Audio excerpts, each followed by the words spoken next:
All right. Okay, we're gonna have to remember that for other people who aren't around. It's okay. I'm adding it. It's fine. All right. For some reason, 3,000 what? 500. For some reason, L'Oreal, you were short 200 compared to the rest of the group. Pass. Yeah, exactly. I don't know why. So Hogan turns around to the group and says, "I found it. I found my own arse. It's there. It's all right. Everything's fine." Who aren't around. I rolled it's okay. I'm adding it. It's fine. 19 on search. Okay, so Ember, searching around in the darkness, so you kind of, grab a torch and start to look around. Back over here, where the creature originally was, I just realised that I hadn't given permission for the members to see the channel I created for this stream. So that's probably why we don't have any extra viewers. Sorry. No, it's okay. I'll let you sort that out. The area that the mound originally came from, which is kind of a little bit north of you, across some water, swampy water, you find a large pile of sort of discarded bone and other kind of mass and material. Looking around in there, you're able to find 15 gold pieces. 15? 15, yeah. 37 silver pieces. 19 copper pieces. Oh, hang on. I should be adding this to the party stuff normally, and I'm not. Hang on. Sorry. Yeah, it's fine. Inventory. So again, so 15 golds. 37 silver. Hang on. 37 silver. 19 copper. Hang on. How many copper? 19. You find a still intact potion of healing. Okay, who's going to grab that? Or does somebody want to put it into the party loot right away?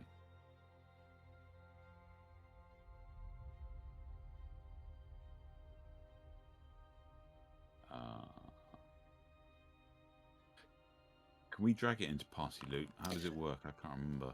I will do it for you, no problem. I don't know if we can or not, to be honest. Oil of slipperiness.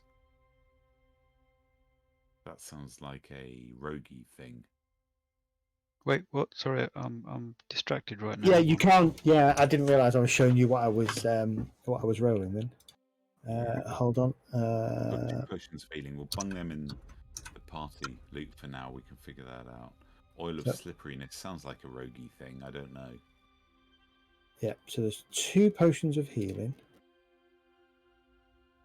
in total. Oil of slipperiness.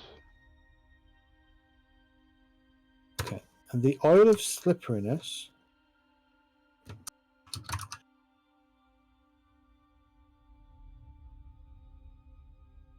is a so it's a small glass vial that contains a sticky black unguent that belies its look. When you kind of tilt the vial, it flows very quickly. Recognizing this as an oil of slipperiness, it allows you to take 10 minutes to apply the oil to an individual. The affected creature then gains the effect of a freedom of movement spell for 8 hours. Wow, nice. You are unaffected by difficult terrain, and spells and other magical effects can neither reduce the target speed nor cause the target to be paralyzed or restrained. Correct. The alternative is that you can pour it on the ground as an action where it covers a 10-foot square, duplicating the effect of a grease spell for 8 hours.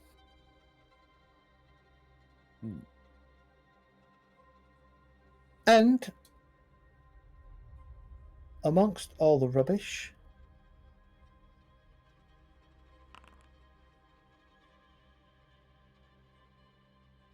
there is a...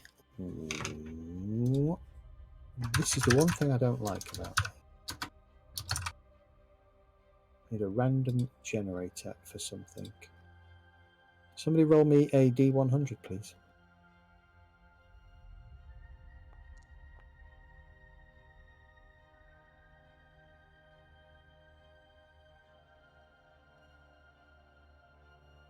Don't all roll at once. 63. Okay. Roll again, please. Whoop. I think I did that twice. 9. Yeah, sorry, it's two. Yeah, deals. roll once. Roll once, please.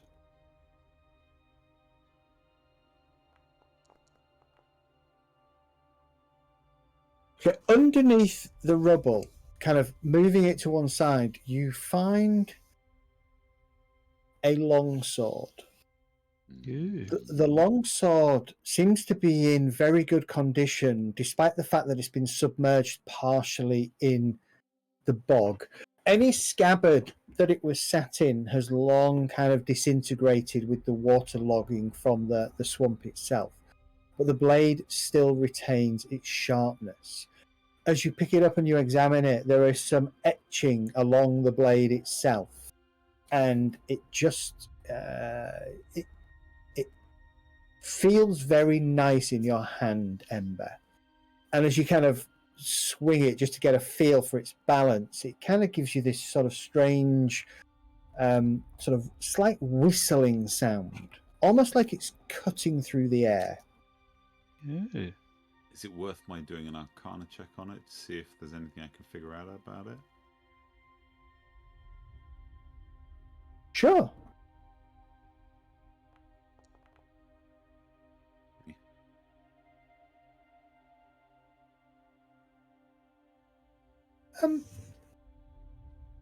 Let's just have a look at your. Let's have a look at your character sheet, Kurgan, for a second.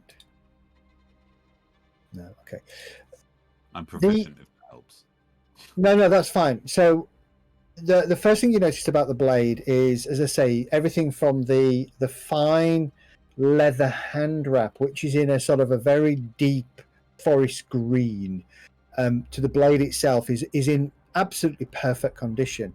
The etching on the blade seems to run very finely down the center spine of the sword, and it seems to kind of start looking almost like stylized wind, and it has some very fine writing on it that you don't recognize or can't recognize. Good sword, that.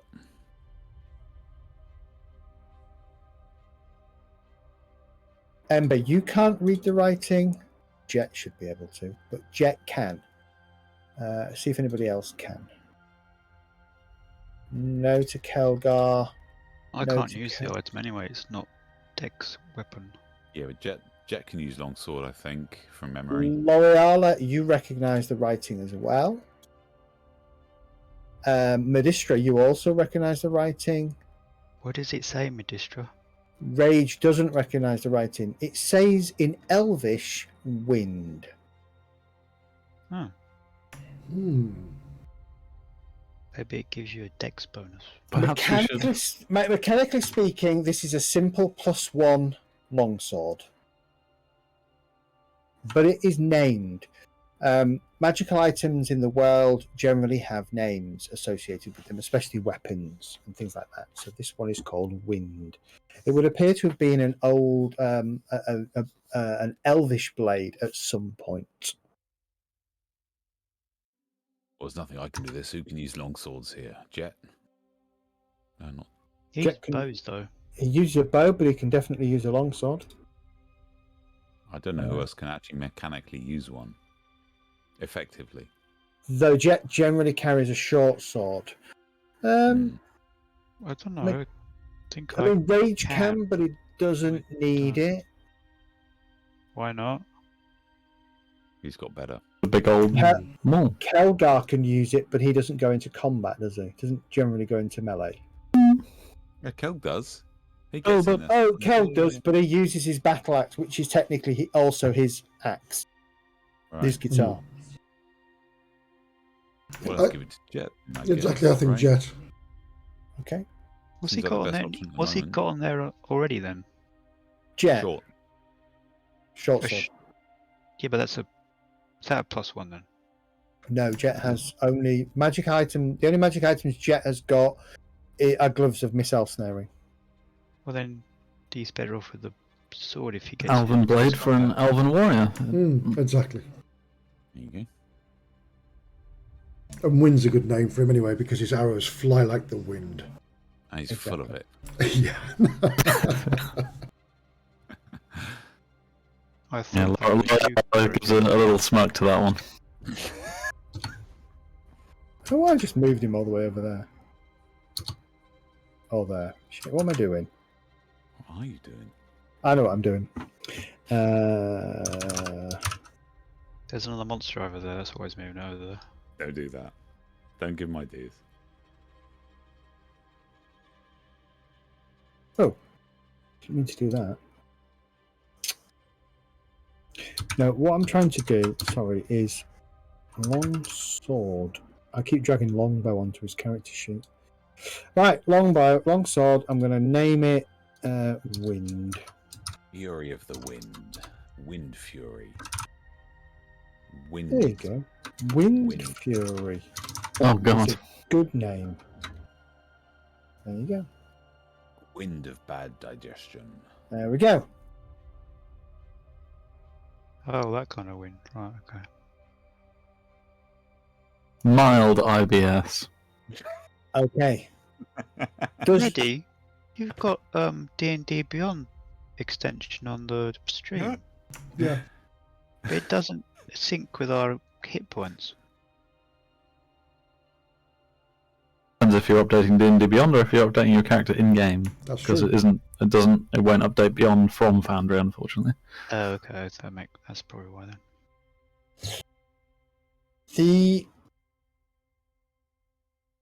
there's nothing else really of interest. Most of the other items in that pile have disintegrated and just become so waterlogged and sodden and rotten that they are of no value to you. Let's get out of here. I'm done with following bright, shiny lights. Where into were we nothingness. going, by the way? I can't remember. I'm fucked if I can remember what we're doing. We were trying to find the source We're of. heading to Ryder. Ryfield. Yeah. Heading to Rye. That's right. That's it. All right, let's get down. Let's get to town and. God, I need. Lorella huffs with impatience and strides off south. Yeah, Okay. I follow. Your journey onwards to Ryfield takes you Is that- through another encounter. Takes you about takes you about 3 more. Oh, I paused, haven't I? It takes you about 3 more hours. By the time you arrive at the sort of the boundary of Ryfield, it's getting late. It's sort of almost 11 p.m. The couple of sort of half sleepy guards stood near the sort of the boundary of the town village, even kind of nod over at you and you're late on the road. Oh, sorry, I didn't know you were expecting us. No. Well, we're not expecting you. You're just late travelling. Next time you yeah, try fighting a bunch of wisps and some weird green shambling viney fucking weird thing, and then we'll talk about being on the road late. my companions are weary from our travels. Is there an inn? There is. There is an inn. Down there, left. Closing up though, so you better hurry up before the innkeep locks the door. I've already gone. I've already headed off left. Okay. Promised bacon and beer at an inn. Yes, I must admit I won't be far behind you. Okay, let's have a look. You want to know what the inn is, don't you? You will always want to know what the inn is called. Of course. It's called the Grasping Swamp Vine Creature thing. No. No, it's not. One of our shamblers is missing. The shambling vine, Yeah. the shambling mound. It is. It's called the Boarding Bard. Of course it is. The It shambling has a inn. picture of a Let's go. bard, kind of sat on a chair with his head down on his chest, and his kind of lyre sort of slipping out of his hands. Ah, the best kind of bard is a sleepy bard. You are, as you kind of walk in, there are a couple of patrons sort of still trying to make a best of the night. He is very but a couple of people kind of head in their cups, and one or two people snoring, but beyond that there's not a lot of activity in here. The barmaid, the serving girl, I suppose, is kind of sat on a stool just near the bar. The barman is just cleaning up and wiping down his the bar top with a soiled, dirty rag. He appears to be no more than about 5 foot, but he's both in height but also almost in width. Still seems to be very muscular. Pale green eyes, a long, well-kept beard, lightly tanned skin. Human, you put him in his maybe mid to late 40s. Sounds like my ex-wife. Oh, come on. Got to throw it in there sometime. You have. Okay, Indeed. that's done. I'm going to walk straight up to the bar, say beer, bacon, bed. That order now, and I'll just put 5 gold down on the bar top. Fucking beer.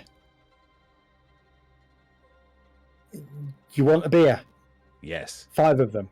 Fucking bastard. And he kind of turns around and he starts to pour out beers, and he puts them back down on the desk and goes, fucking 5 silvers. Here's 5 gold. Now take this. Beer for everybody, including the 2 that are sleeping. Bacon, bed. Now. Wanker. No problem. Wow, it's a lot of swearing. This is my kind of barman. And I'll grab my beer and I'll walk off, sit next to the fireplace and just start drinking. And he completely saying, And fuck you too. fucking last orders, he yells. Hang on. looks It's bacon first. Looks the Medistrian says, "These lands are so strange. Is this normal?" To be fair, L'Oreal, I'm new here too. Wedding, yeah. Just They let's just go both for it. seem happy. Well, fuck you too, sir. Yes, fuck you, fuck you very much. He looks over at you, and the barkeep, the wench, kind of goes. I'm smiling and waving.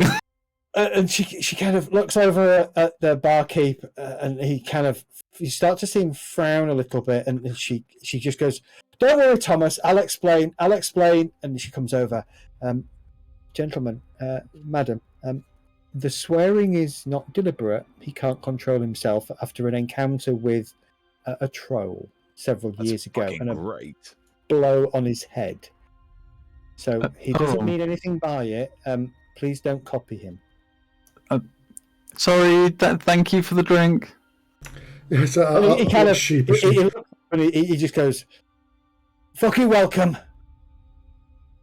I'm kind of not sure what to say. I just smile and nod and go and take a beer.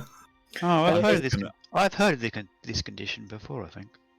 I'm going to look at L'Oreal with a look of surprise and clearly impressed. I'm trying to fit in. These people are so strange. But it's fucking great. You need to loosen up a bit, L'Oreal. Let's have a look. He yells through the door a load of expletives, and in between that you hear him yell, "Get the bacon on. We've got some paid hungry paid folk out here." And then he comes out and This is the chef. You hear him call Jovanus. So the chef is Jovanus. Giovannis. Amber's gonna go and ask L'Oreal, do you remember what we're doing here? Because I can't. We're looking to see why the swamp is growing. Oh, Remember, there's some fishermen missing, and the lands are getting wetter and I thought it was expanding. supposed to be transferring some ore or something or other. Swamp's growing because gods are taking a piss.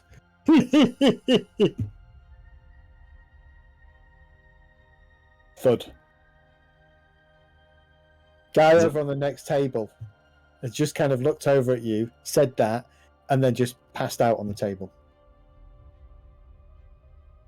L'Oreal looks thoughtful for a moment and goes, I have heard of stranger things, but it does seem unlikely.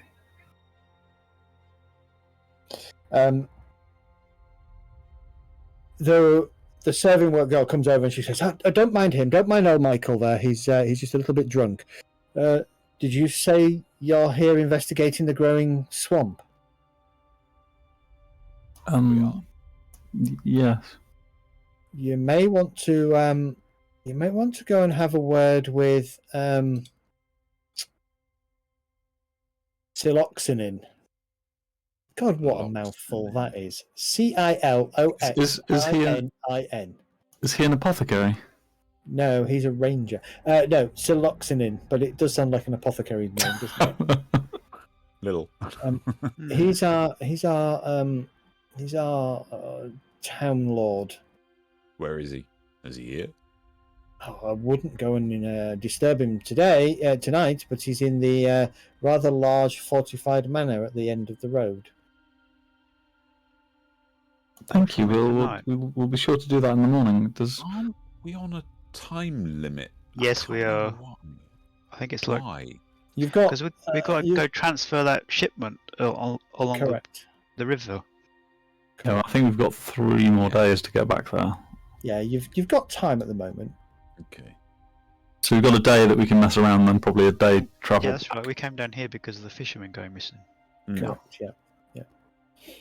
What time will your lord be up? Or at least what would be polite? It's only 11 p.m. What's going on? Why is he going to bed early? She just shakes her head. We all go to bed early here. We're a hard-working community. Early to bed, early to rise. Yeah, I don't know anything about these fishermen And going I'd be missing. like, well, what's with all the people in the pub then? Shouldn't they be in bed? There's only about 6 people in the pub in total, excluding you guys, sorry. Sleep. and half of them are asleep, Oh, okay. and the other half are pissed, falling asleep. Yeah, the boarding bard, not the balding bard, although that would have been a better name. I'm using it in my campaign next. What was the question? Somebody asked a question. The fisherman. about this That's it. Have you heard anything about the missing fisherman? She shakes her head. No, we're not fisher folk here. We're pitch cutters. Pitch cutters. Yes. Well, the fishermen would be near the river, wouldn't they? But that's in the middle of the swamp.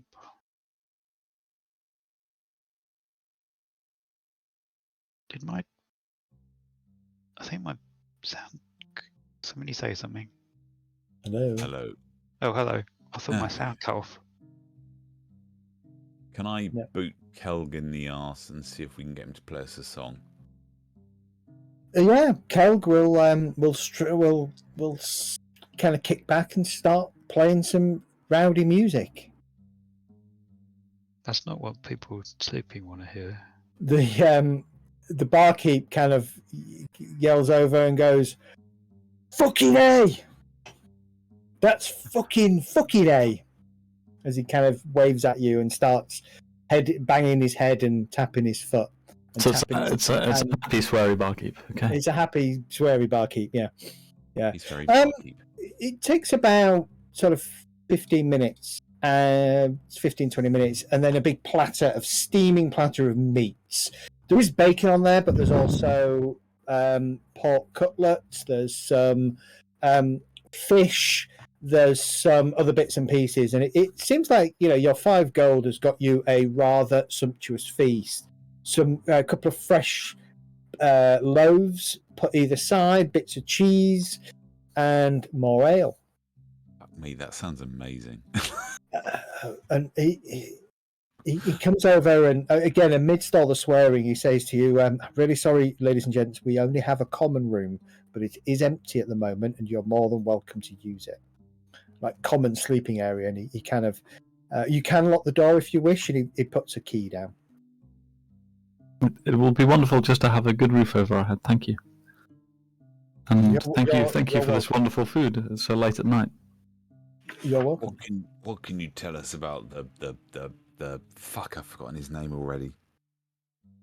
It's the unpronounceable dude that you told us about earlier. Oh, the apothecary. Siloxanin.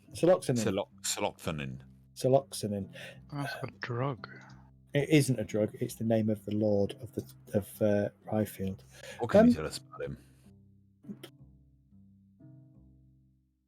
He kind of frowns. He says, "The village elders don't really see eye to eye with the Lord. The Lord seems to spend far too much time adventuring. He hasn't been here for a while, actually. In fact, I think he's been absent from Ryfield and his duties for about 3 weeks now." Said I'll throttle you if you're giving us another side quest. And with that, Kelgar breaks into a rather cheerful ditty. Right? A little bit too fucking cheerful at this point.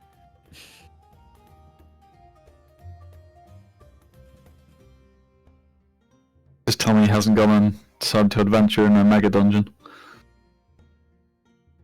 Sounds like we gotta speak to this guy in the morning. I suggest we hit the sack.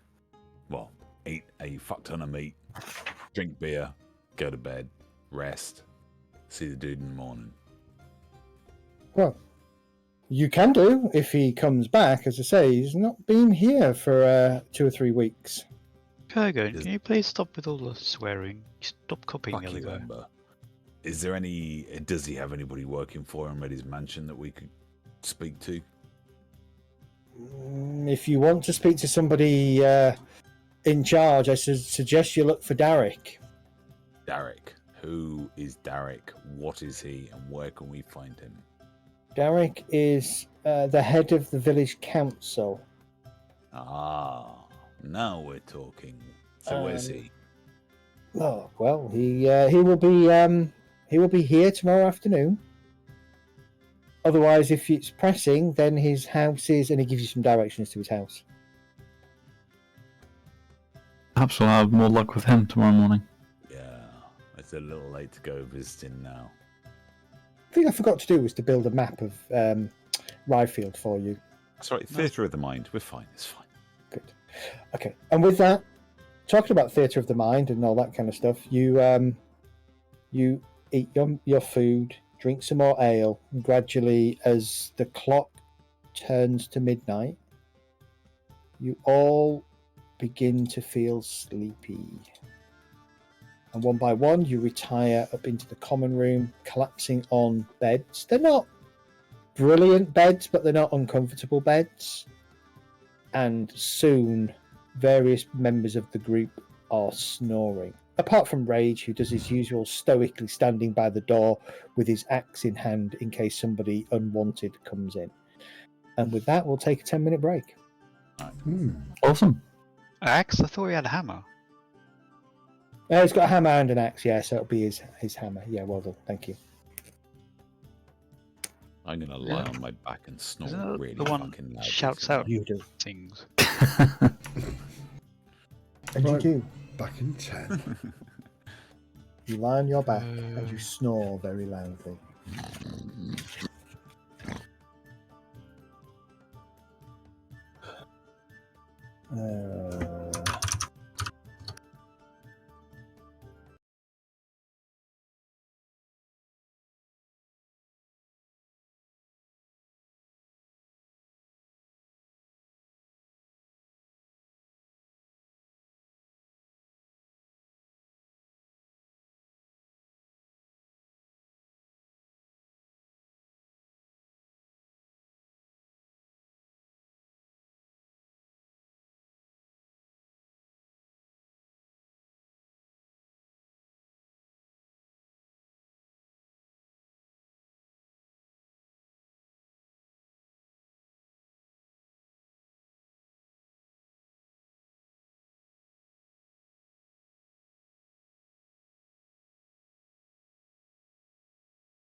I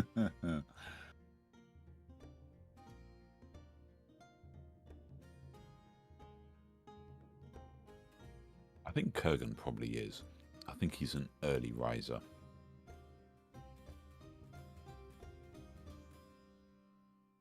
Insufferable. But the dude can dance. It's a little bit like the hacker, but he can do it.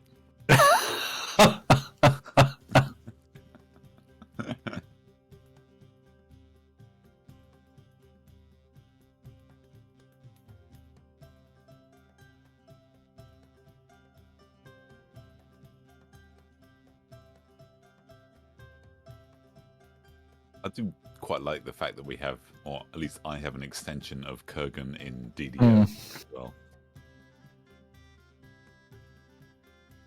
Unfortunately, don't have Favoured Soul unlocked, otherwise, yeah, I would. Is that another purchase? Yeah, you can purchase it, but I think if you get enough favour, you can get it for free. Oh, okay.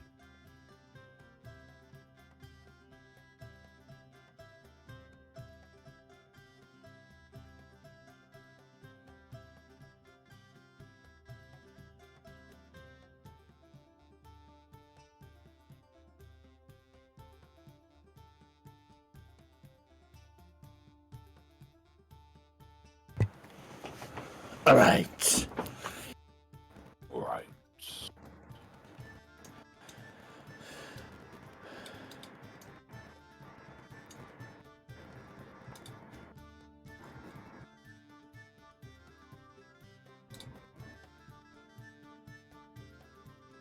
Oh, that's a big one.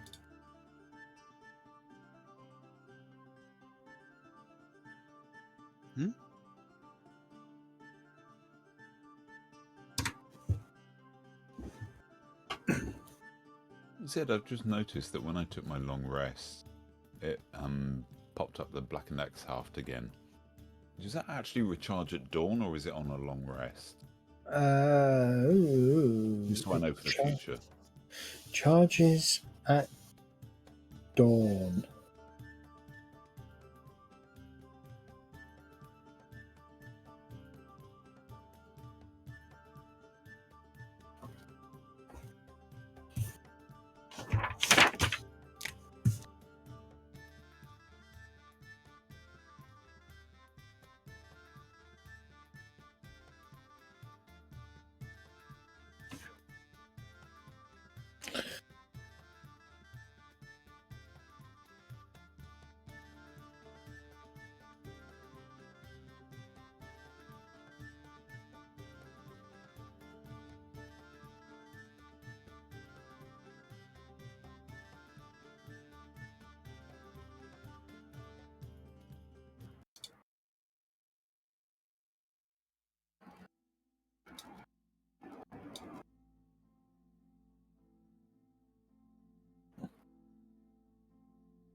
What's the timer countdown looking like?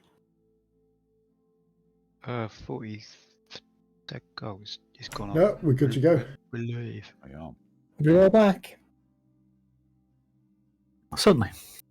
And if it's the morning, Kurgan is going to be the first downstairs, and he's going to be sitting at one of the tables, just looking at the Blackened Axe Haft, as if he's trying to figure out what happened or why he was able to do that with the and cure Medi the day before. Medistra, I beg your pardon. Cool.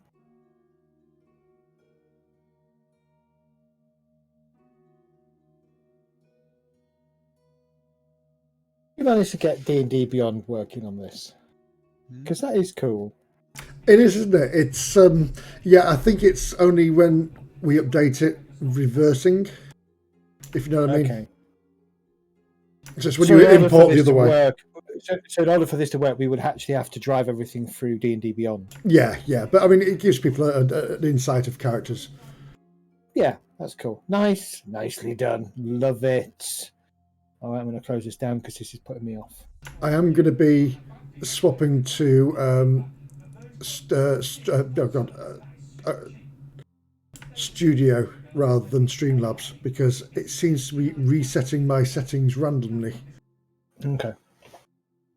Cool. All right, guys. So you wake the following morning, 7 a.m. You begin to kind of come to. You head downstairs, and those of you, as you kind of come to him, you realise that Kurgan's not in the bed, or not in his bed, and you will find him downstairs, just axe haft in hand, pondering over it while eating breakfast. A groggy-looking Loyala descends the stairs and sits quietly opposite Kurgan. I'm not groggy because I didn't do any drinking. Okay. But Amber will mingle over to Kurgan and ask him, "What's up? What's with the axe thing?" I'll just take the axe haft and I'll put it down on the table in front of me and said, I don't know what's happened with this. This was an axe, and now something has happened since the last dream that I had. It's taken on an ability to heal people. I don't know why or how, but it's tied into what I was telling you last time. What I'm going to do is I'm going to pull out Can I hear someone journal using from a my pocket. printer? Yeah, sorry, my printer's going off. Right. I'll take a journal out of my pocket, a book, and I'm just going to put it on the table. I say, if you want to find out what I've been reading, this is it. And then out of character, so what I'll do is I'm keeping track of all of the dreams that Kurgan's having, and they're all in the journal. What I will do is I am going to, from time to time, I will share my journal in-game with the people around the table, and if you want to pick it up and read it, let me know, and I will ping you the journal so you can just read where I am with it. But it's not up to date now, so I can't do it tonight. Medistral will walk around the table, put his hand on Kurgan's shoulder and say, I, for one, am grateful for yesterday, for what you did to me. Thank you very much. And this journey you're on, I'd be willing to listen and to try to understand this with you. Well, you were bleeding all over the swamp, and that was just making a mess, and that's no good. Yes. Nobody wants a messy swamp. Amber was salt because she was also injured and you didn't help her. I agree with Medistra. This ability that seems to have manifested can only be a good thing. You helped one of our friends. I don't know. I mean, at the same time as the dream that I've had, there's... How did you know it was going to heal him, though? Hard to say. It's part of what I've been feeling and where my dreams have been taking me, and I don't think it's all good. I think there's something else going on here, and I think we need to follow up. I have a sense that we need to follow where my insight is leading me, and that's south. And I know the DM has us on many side quests, but I think there's some other things that we need to focus on. I'm concerned this isn't my personal future, my personal story. I think there's something bigger going on here. Very intriguing. If we need to travel south, then I'll be happy to follow you. Me too. I have a few questions of my own about these lands, but I suppose it's better than any other lead I've found. I have no answers at this point. I have many questions. Well, my friend, we'll look forward to finding the answers together. Zed, just out of character, where's my character from? Hey, where is your character from? You're a halfling, right? Yeah, but I've But been you living grew with up with dwarves.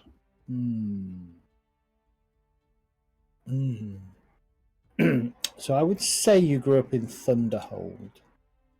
But actually, where you were attacked and lost your dwarven belt was on a pilgrimage with your family heading westwards. Right. Okay. Through the big dark wood. So, Thunderhold is up here. If you're on the main map, Thunderhold is up there.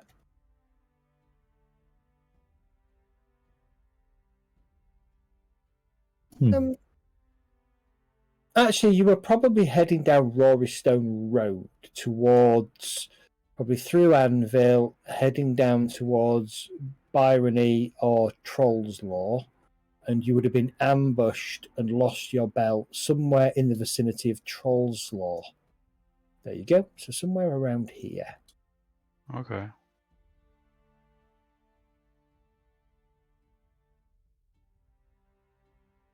Half a map away. And since then, and your parents or your step parents, if you like, had been were missing, dead. You presume you were found, and then kind of set off, just randomly, not quite knowing what to do. Which is why you ended up across the Wine Dark Sea, and then kind of came back. Okay.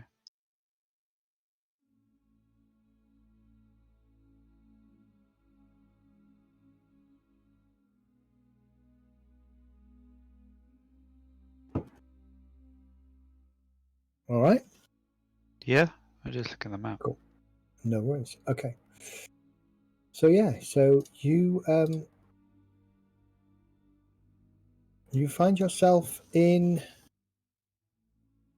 the inn about 7 a.m. in the morning.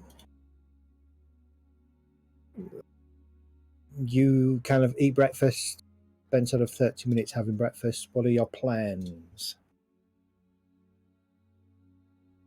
I think we should go and see the town elder. Agree. I think we need answers and quick.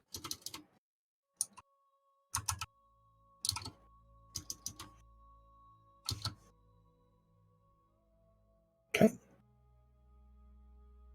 Looking at the map, based on the directions that we were given yesterday evening, I'm assuming that number 3 is the fortified manor. No, number 3 would be the inn. Number 2 is the fortified manor, and number 4 is the location of the elder. No, sorry, number 3 is the church. Ah, okay.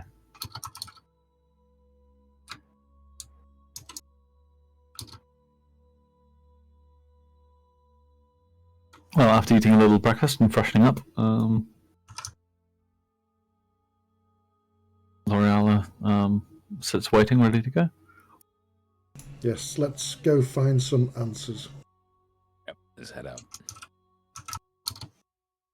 All right. Okay. As soon as I hit the air outside, I'm going to let out a massive yawn and stretch. All right. I'm going to let out a massive fart and stretch. There are already people milling around, tools in hand, heading down towards the edge of the swamp.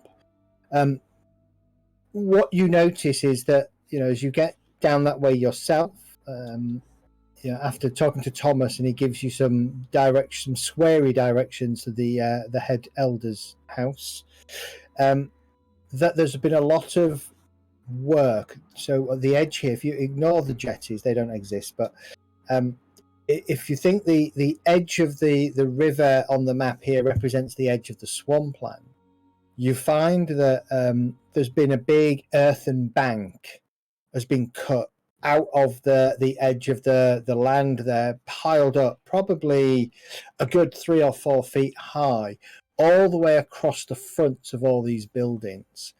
And there's a lot of grumbling about keeping the mound high and fighting back the swamp, and you can kind of hear this, and then people kind of disappear off into the swamp to cut the various bits of wood and things that they do to create pitch. You head over to the head villagers, the village council leader's house. Derek, he's called, and their house is. Smoke is coming out the chimney. There's movement inside. What are you doing?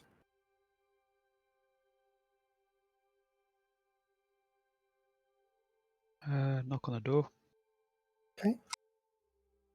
You knock on the door. Come in. And then after a couple of minutes, the door opens. Yes, yeah. You are not familiar to me. How may I help you? We're here to investigate the swamp getting bigger, and apparently got some missing fishermen. Well, the swamp's definitely getting bigger.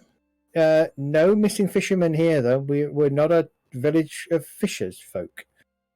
Why did they send us down there here then if there's fishermen missing? Are you Siloxolin, I assume? No. No. Our gracious Lord chooses not to be amongst us. He's off gallivanting with some of his cronies on some kind of adventure.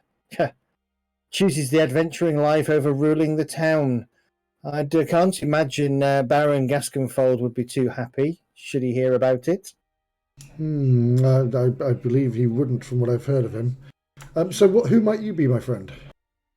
Oh, yes. Apologies. My name is Derek. I'm the elder, the village elder, head of the council. And you are, my good sir? I get that quite a lot. I'm Medistra at your service. We've been sent here from Noltec to see if we can help with the swamp problem you have. Well, it's certainly a problem, as you can see. We've had to build a rather unsightly bank in front of our properties. Yes, it's been growing at a rather alarming and somewhat steady pace over the last few months. Have you sent anybody into the swamp to investigate? We no, not particularly. Does your adventuring lord not taken a look? The Lord hasn't been here for the last 3 months. As I say, he's too busy gallivanting off on adventures. Oh. Otherwise, we would have had him petition the Baron for... I've got a question. Has the swamp been extending since the Baron left? I mean, the town leader left? We noticed it about 2 months ago. Okay. Thought nothing of it. We just thought perhaps some animals had dammed up the differing and had caused... is it the differing or the Modron? I think it's a Modron, isn't it? The Modron. Yeah, we thought some animals had merely dammed up the Modron and had started to cause it to grow, to expand that way. But the people that we sent to the Modron couldn't find any signs of any blockages, so we were hoping our good Lord would return from his soiree and be able to assist us. He's not a very good Lord, is he, if he's not protecting you? To be fair, he's not a very good Lord, period. Whether he's here or not, some would say it's better off not having him here. So you have no idea why the swamp's getting bigger by the day? No, but it is definitely getting bigger by the day. Do you know which direction your lord went off in? Our Lord comes and goes as he pleases. That's half of his problem. You young folk, no respect for responsibilities.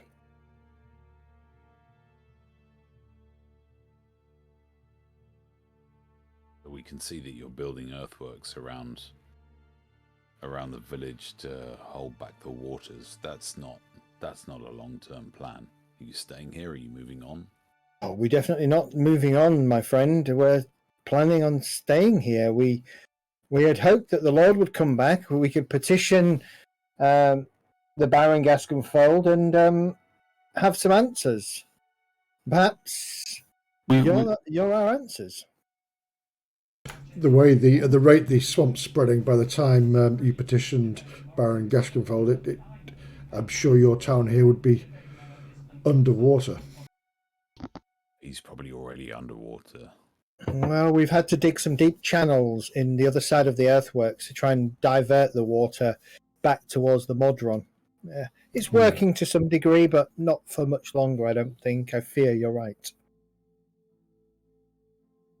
We're in the area for a few days, but we must head north again. But we may be going to see the Baron. Is there anything you would like us to take further north? No, just if you do, ask him if you could please send somebody down to investigate this damned swamp.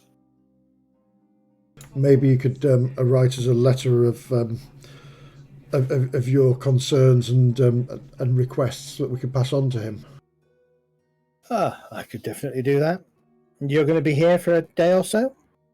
We're going to be looking round the swamp to see what we can find. It's most perplexing. Well, I will endeavour to have something written up for you this evening. Thank you very much. We will do our best to head back this way. Could you perhaps point us into the direction of the last person who travelled into the swamp, or deep into the swamp if possible? Yes. He kind of reaches inside and pulls out a coat and pulls on like a kind of a sheepskin coat. Follow me. Come. You don't mind getting your feet wet, I take it? No. He takes you up over the earth bank. The bank itself is probably, at the base, it's probably 3 feet wide. It's, as I say, it's maybe a bit longer, a bit more than maybe 4 feet wide by 4 feet high. On the other side, the water is kind of lapping at the bottom. It's not risen too much, and as you descend, you're probably in foot deep. Foot as in your feet, not foot as in measurement. So it maybe comes up to your ankles. For Ember, it probably comes up mid, part way up her shins. The water is definitely, it's definitely showing signs of rising. He takes you into the swamp, probably quarter of a mile, to an area where there is a stand of trees and some peat and things, and you can see a couple of middle-aged men kind of hoeing away and chopping some trees down and sort of digging out some of this peat from the ground. And yeah, it takes you over, sort of waits for a second, and then sort of and then one of the elder, yes, elder, these fine fellows would like to have a chat with you, Aris. They want to know, they want to ask you questions about the swamp. I'm going to head back, and I'll leave you in their good hands. Gentlemen, ladies, and he kind of gives you a bow, and this is Aris. Ask him your questions. I'll bow at him and say thank you very much for your help. You're welcome.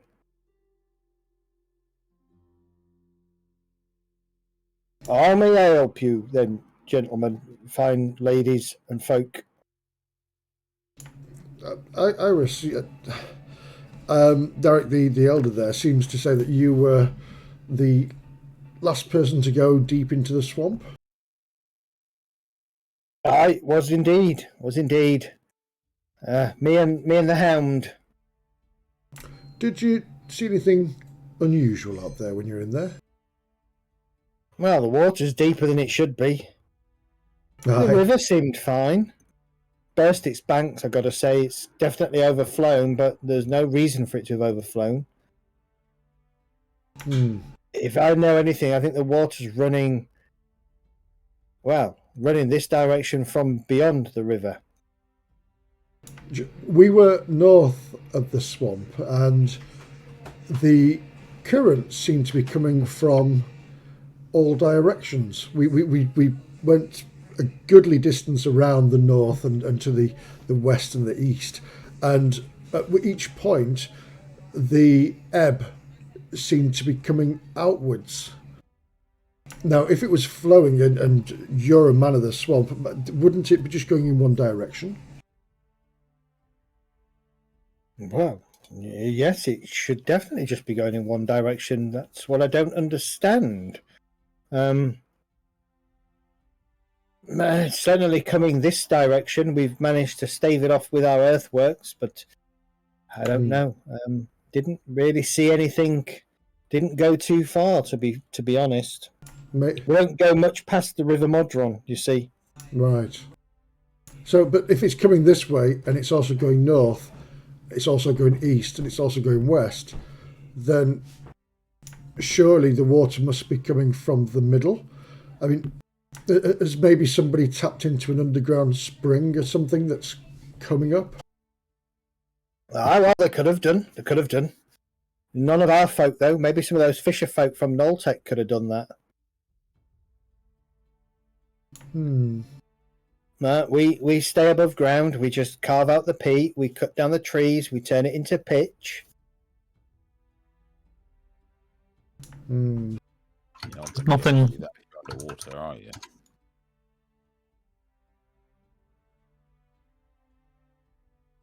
Say that again? You're not going to be able to do that if you're underwater, are you? No. Did you notice either of the flows of the Modron flowing more briskly, or as if there'd been some rains? No, can't say I did. Actually, the bit of the Modron I saw seemed to be flowing slower, almost bank to bank. Something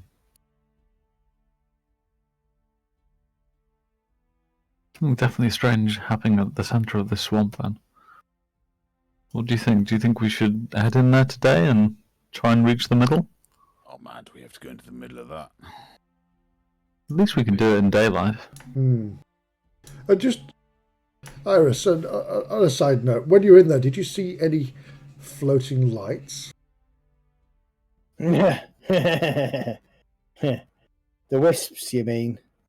No, we ignore them. We do. We don't tend to go anywhere near the swamp during the night time. We ignore them too. Totally, completely agree. Good idea. But there are a few out there in the swamps, and they do try and lure unsuspecting people to their doom. So we've heard. Yeah, but only fools would fall for that, right? Yeah, exactly. Only people that don't understand this kind of thing would fall for that. You're right. Excuse me, Amber were interrupting to say that I thought it was one of your guys to send me into the swamp to go find out where those lights were. Just on a side note, out of character, didn't Kurgan have a curse that when he lied, his nose grew, or did that wear off? That wore off. Oh, damn. That's a shame. But yes, he did, actually. Yeah, he did. You are right. And his hair and nails are back to normal colour now. Oh, I forgot about his wonderful pink nails and hair. Damn. Yeah. Rocking it live. So I had such fun last night, putting in some braids. Too late. Right, thank you very much for your help, Iris, and I think we should get some supplies and maybe head out and have a look. Okay. What are we doing? Are we going into the middle of the swamp then? I will ask the fellow. Is there anything you would suggest we take into the swamp that might help us? Well, it depends whether you're planning on being there overnight or not. I would say look for some of the old cabins that we've built out there, but they're probably underwater by now.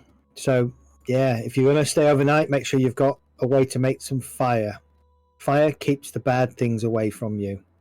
Obviously, everybody knows you don't follow the lights because they're wisps, right? We all know that, of course. Is there anything else that we shouldn't be following? Have you seen a giant in there by any chance? Oh, big stompy thing. You're right, up in the north. Can't say I've seen a big stompy thing up in the north. Can't say I've been up in the north for a while. Maybe best you don't head that way for a while. Yeah. Like I said, we stop at the Modron. If you hear very heavy footfalls, then you should probably run Doesn't that mean it's Oh, Kirk? that or in mind. hide. I'll bear that in mind. Well, I hear heavy footsteps every time Kurgan walks. The advice applies. He goes back to Actually, Rage makes more noise. Than Oh, Kurgan does. just as he's walking away, I'd just like to ask Iris, just out of interest, is there anywhere here that would sell maybe a raft or a small boat? All right, well, you can ask back in Ryefield. There'll be somebody with a small skiff or something that you'd be able to borrow, rent, buy. Good idea, Medistra. Yeah, my main thing was crossing the Modron. You think we're going to get that far? Ye of little faith. I'd rather float than walk through that ooze. Does this place have any magical shops or anything? Ryefield, no chance. So I can't get some goggles of whatever they're called. We'll need to head to like Modron or perhaps the Invincible Overlord City for that kind of thing. You're gonna need a big city for that. Or have you checked behind the bar because somebody might have left one behind? Yeah, exactly. There is that as well. So I do a perception check. No, it's fine. You're not going to find any here. All right. Well, it sounds like we're knee deep in swamp. Let's go and see Lord Farquhar, whatever the fuck he's called. I don't know. He's not here though. He's not here. He's going He's to bang off- on his he's- door. he's- or at he's least- off. If only we could have somebody who could. Do you want me to sneak go into and his sneak house into and his sneak house? around? Right? Wouldn't that be a good idea? Okay. All right, go on. Let's Go rob his house while he's not here. Yeah. Or let's just go and kick down his door. Right? I mean, there's two ways of doing this. Yeah, but I don't know. And I'm going to poke around through windows and try and look through locks on the outside, see what I can see. The house is a well-fortified house. I bet he's got guards or something. Stands about 2 stories, or no, stands 2 floors. There is a kind of a wall and a gate enclosing the house. The gates are locked with a rather large kind of padlock. And a kick the gate. They are iron gates, and you kick the gate, and the gate doesn't really move, and your foot kind of vibrates for a little bit afterwards. Slight pain in it, but nothing too much. Looking at the sun as it climbs in the sky, L'Oreal says, "We are burning daylight, and if we wish to head back up to Noltec and meet the caravan in a couple of days' time, we should get moving." Probably a good idea. I mean, I could try coming back here at night time. Oh wait, I can't see in the dark. Do we wish to procure a boat or Yeah. a raft? Yeah, because I'll need it because I'm too short. That was my thinking. And also to keep us dry. Okay. And also walking through a swamp, we don't know where the Modron's going to be, and I don't want to take 1 step forward and then go 10 steps down. All very sensible precautions. Good Okay. point. So give me everybody give me an investigation check. I will try. I've got a tinderbox, so I don't have to worry about making a fire. Remember, you're on a sheet with a page with the party on, so you need to open your character sheets. Oh, shit. Oh, I forgot I rolled a 3 anyway. Oh, no, I rolled it. Did you say perception, Tret? Investigation. Oh. Are you rolling for Kelg and Yeah. Rage or whatever? Oh. No, Kilgore's here now. Ah, 20! Who's got 20? Nice. L'Oreal. She's just plain nosy. Okay. Brilliant. L'Oreal, you're able to you find, sort of an elderly woman Medusa Greaves is her name. And she's kind of sat by, she's kind of sat outside her hut, which is just, it's probably this one here, this little tiny thing here. She's sort of sat there, mending some fishing nets, actually, and she has a small sort of skiff. The other side of the bank, there's she has, and you get chatting to her, and she's happy to rent out her skiff to you at a cost of 1 silver a day. That's very kind of her. I take a silver out of my pouch and 2 gold pieces and hand it to her. She kind of looks surprised at the gold pieces. And The silver is for your skiff, and the gold is for you. Oh, okay. And she kind of puts the money into a sort of an inside pocket in her jacket. Well, be safe out there, dearies. Thank you, and you too. If we take longer than a day, then I'll be happy to make up the difference when we return. That's fine. I trust you. I trust you will.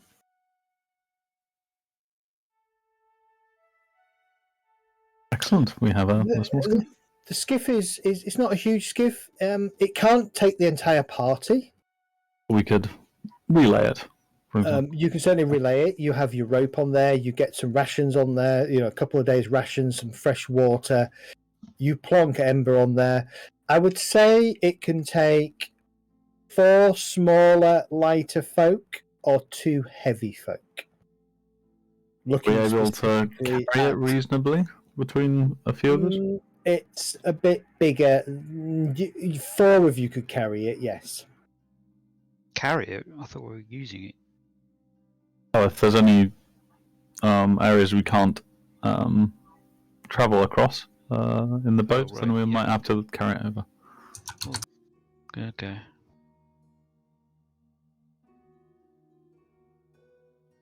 Oh, shall we make our way north?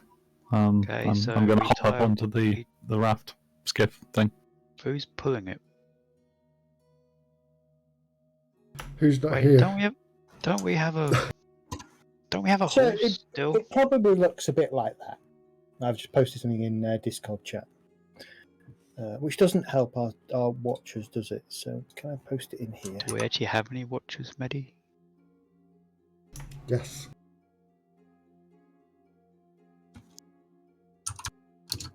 Oh, it's quite a tidy little bed. I think I did rather well for a silver. Silver a day, right? We've given them advance.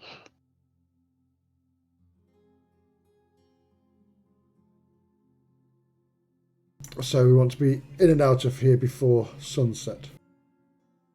And we better get going, the time's ticking. Yeah.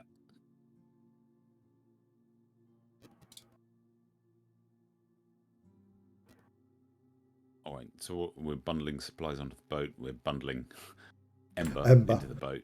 At L'Oreala as well. And Oriana. Yep. She doesn't want to get her dress dirty. I don't want to ruin my boots. Your boots. I think Jet should scout ahead. Rage following, pulling the skiff with... I'll pull the skiff along. Yeah. You'll notice that L'Oreal is always very, very tight, clean and tidy. About Calgary, he's a big strapping chap, isn't he? He is a big strapping chap, yes. You can be pulling the skiff along by a rope at the front or something. I just don't see Kelgar doing that, to be honest. Kelgar would be more at the back, I think, pushing. Just keeping it steady, I think. See him laid in the back of it playing his guitar, to be honest. Yeah, yeah, that's probably more likely what he's doing, to be fair. You got it. Ah, Kelgar, yeah. Cool. Yeah, sorry. Took a bit longer to get the child into bed. I'm going to use my spell of water walking. See if you can get away with it. Nice one. So, just for the sake of people that are looking on the feed, that is kind of what the boat looks like. Big enough, for, as I say, for maybe up to 4 of you, lighter folk. Otherwise, 2 people comfortably with your possessions. So it does mean that it counts as one, surely. Yeah, I mean, Ember and L'Oreala would count as 1, I would have said, yeah. Okay. You head out into the swamp. From a Ryefield perspective, the townsfolk, village folk, I suppose, many of them stop and watch as you kind of head off deeper into the swamp, and eventually, Ryefield kind of disappears from view. You can still just about make the ridge line of the top of the embankment that they've made, and going is pretty okay. It's you sort of travel to about there by the time you reach lunch. Things are, it's swampland. It's boggy in places. Occasionally you have to stop and turn round. A couple of places you do find sort of areas where you literally have to hoist a skiff out of the water and then either drag it or pull it or lift it over brush and shrub and down into the swamp on the other side. As we're going through, I want to be paying particular notice to the flow of the water. Give me investigation checks. Ooh, everybody, sorry. Yeah, everybody, because you're all in on this. You're all doing this, so.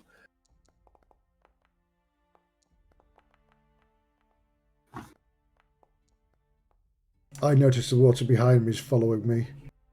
Oh, Yeah. you did the party rather than you. I keep doing that. So. Oh, crap.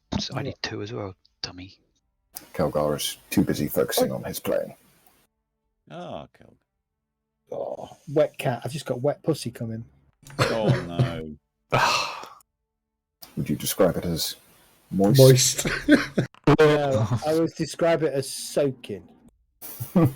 Totally drenched. Totally drenched. Didn't know it's raining. Yeah, it's raining here. Just glad it is. Between you all, the water here is kind of flowing, certainly flowing. Stop clawing the carpet, you daft cat, when you've got a cat pole 2 inches away from you. Thank you. Good boy. The water is flowing in a southwesterly direction where you are. So out from the... I think we should head towards the origin. That's my theory too, because when we were north, it was flowing north, and when we were west, it was flowing west, and when we were east, you'd never guess where it's flowing. East. East. Okay.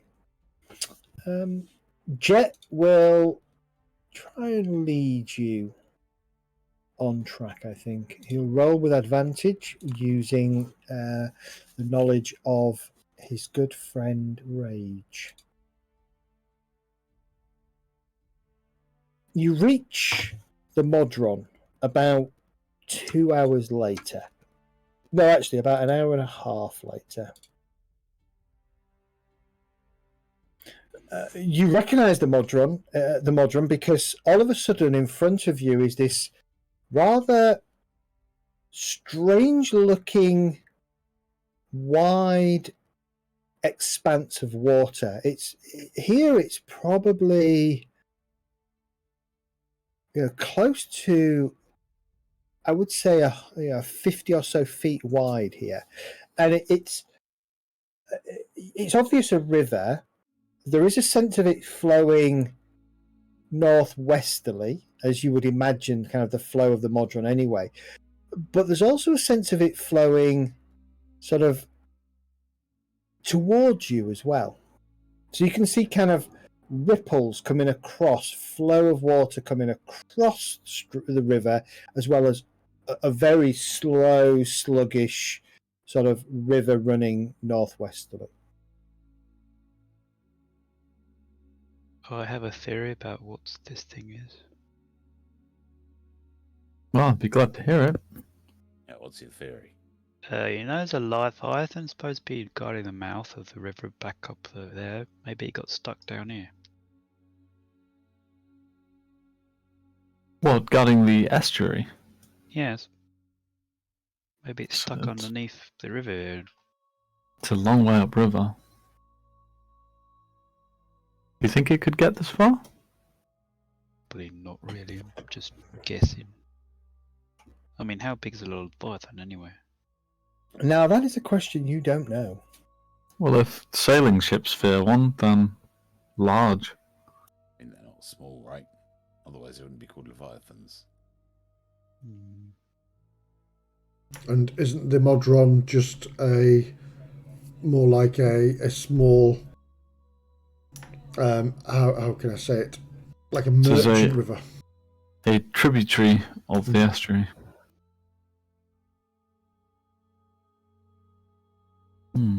Should we... Is it like seeming to be coming up from the middle of this stretch of water, Sad? That's what it is, No, though. it seems to be running across the water from the other side. So you still have not found the source. And I think Oh, we so should it's head going- across and follow it. Continue to follow it to the origin. Okay. The question We're not is, all going to fit in the boat, though. no, We do What- this very quietly and carefully. Please. would it be possible to use to take the rope, tie it to the boat, well, which is already tied to the boat, and use your magic hand to... No, it wouldn't work, would it? I could, I could. What's the range on it? Let's have a look. Yeah, but that can't pull the boat, though. No, that's why it's too much weight. I Yeah, think. the Much magic weight. hand wouldn't be able to pull the boat, that's for sure. No. Yeah, mage hand, you mean? And, You need- yeah, and, You'd need Bigby's hand or something to do that. and you couldn't. Big what? No, but we could stretch a rope across and then tie it to another and wrap it around. I was going to say, is there trees on the opposite side we can tie anything around, or? Yeah, there will be stumps of trees and trees on the other side. Definitely, yeah. And actually, that's kind of where the bank is, and that's how you know, kind of 50 feet or so across that way must be the end of the river, or the other bank, because you can start to see bits of, the very tops of bushes sticking out of the water, and trees and things sticking out of the water. What's interesting around here, the water is, for those of you who are walking, the water is up around your waist. So a lot deeper. Yeah.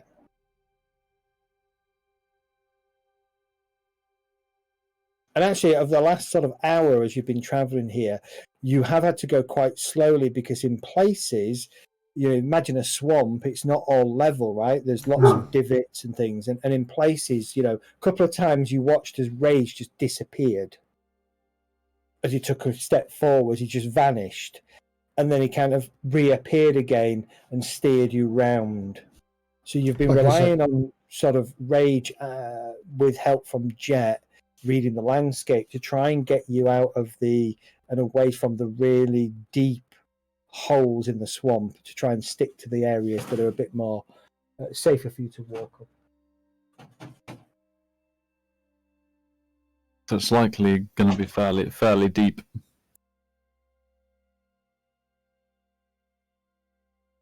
Well, we're not out of our depth yet, and we have a boat for the short asses, so... I'm not a great swimmer.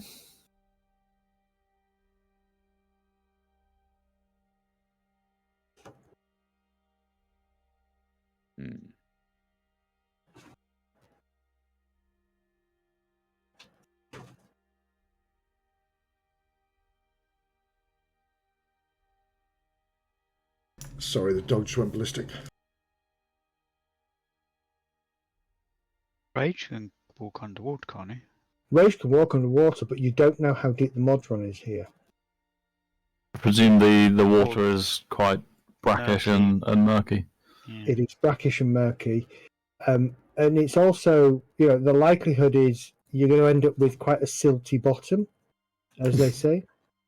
And I mean, so what we could do is we could have Rage pull the boat across with a rope attached to it, right, and then just create a ferry with ropes either end to shovel everybody back and forth across. That's it, yeah. why don't we? That's what the magic hand was for. Yeah, why don't we use the magic hand to tie the rope around a Mage tree? hand. Mage hand, sorry, mage hand. It's not my class experience. Use the mage hand to tie the rope around a tree, and then pull the boat across, and then pull it. Mage hand can only pull 10 pounds. No. No, Tie it to the tree, and then you pull tie it to yourself. the tree, and then we'll pull it ourselves. Yeah, we can do that. So we'd have to have a rope on each end of the boat. Yes, yeah. But it depends how far you can travel your mage hand. Not far enough, 30 feet. So if we throw. How strong is the current? Go underwater. He doesn't need to breathe. He can pull the rope himself, right? But we don't know how strong. But Zed just said he'll get stuck in the silt. Yeah, and we don't know how strong the current is under the water as well, or what's even down there. Plus, he won't be able to see where he's going. Or who's down there? Oh yes. Or what is down I mean, there? there might be a big Leviathan down there. Who gave the DM that idea? I want to know. It got stuck in stripping up river. How strong is a current? Could we make some kind of paddle, or can we paddle across? Or would it be too strong for that? No, you can definitely try and paddle across. So why not the first person tie a rope to the rear, paddle across, tie a rope at the other end, and then we can pull it back. Wow, why didn't we think of that first of all? Instead of going all magic-y. Mundane. Yeah, we could do that. Put two of us in the boat, go over, tie a rope over, and then ferry people back and forth with the boat empty. Who wants to brave the first crossing? Well, Ember's going to have to stay in all the time, isn't she? Because otherwise she'll be underwater. I could just sit on the tree we tied to us. Oh, true, yes. And then we could leave you there and go. I suppose I could go over there and hide. Right, How am I let's gonna do hide it. in a swamp? You could pull yourself up into a tree, potentially, and hide up in the tree. I in thought the they were boughs of just the tree tree. stumps. No. There are trees and there are tree stumps. There's a real mixture. Oh, okay. Yeah, I So- think we need to do that. Who's coming over with me? What about Jet? I'm trying to think of somebody who can actually take a mild beating if needs be. Oh. Jet or Kelg, because they're not here. And what about That's all right. Rage? Send Rage across first, I would have thought. Yeah, With as long with as Jet. he's not sinking the fucking boat. Yeah. Is he going to sink it? Because he's Well, heavy? L'Oreala's going across first, isn't she? Because she's in the boat already. So somebody else Jess and L'Oreala and Ember. Okay. So Right. the three make their way slowly across the Modron. Let's have a look.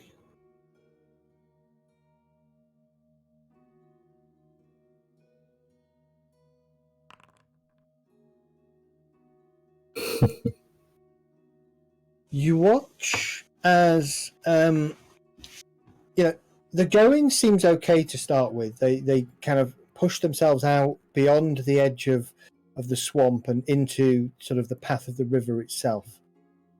everything seems to be fine, and then all of a sudden, Jet, you feel the boat lurch, and it kind of starts to move sideways quite quickly. And Jet doesn't seem to have the strength to keep it in place. Mariala, Dart, do you wish to do anything at this point? Is there another spare paddle? Yeah, there will be. You'll have cut yourselves a couple of paddles. So you probably had a couple of paddles with the skiff anyway. So yes, there is. Give me a strength check, please. Not much point in me doing that because I'm not strong.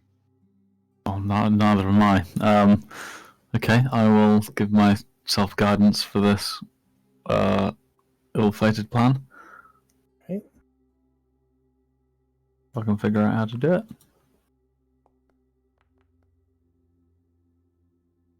We kept a rope sorry, attached. that to was it, the right? party, not me. Ah, that is a bit of a weird number, yeah. You dig the oar into the water and kind of try and create a drag and try and start to re-steer the boat. And after a few moments, you and Jet manage to get the boat back under control and heading back across the river. You have drifted probably... Let's have a look. You have drifted about 50 feet upstream. No, downstream. That's Downriver. upstream, that's insane. Yeah. Down 50 feet down river. And for those of you on the other side, the rope is... I'm going to assume that you've tied a couple of ropes together because the distance across was 50 feet. So you've watched as the knot of your join of your two ropes just kind of starts to go out over the water as the group kind of are fighting with the boat, and then gradually they manage to gain control. And L'Oreal, do you want to just go straight across where you are, or do you want to try and fight your way back upstream so you're level with the rest of the group? I think we fight our way to the side first, and then use that added stability to make sure we don't float off downstream. Give me another strength roll, please. Both of us? No, just L'Oreal, because there's only two oars, and Jet has one of them. Okay.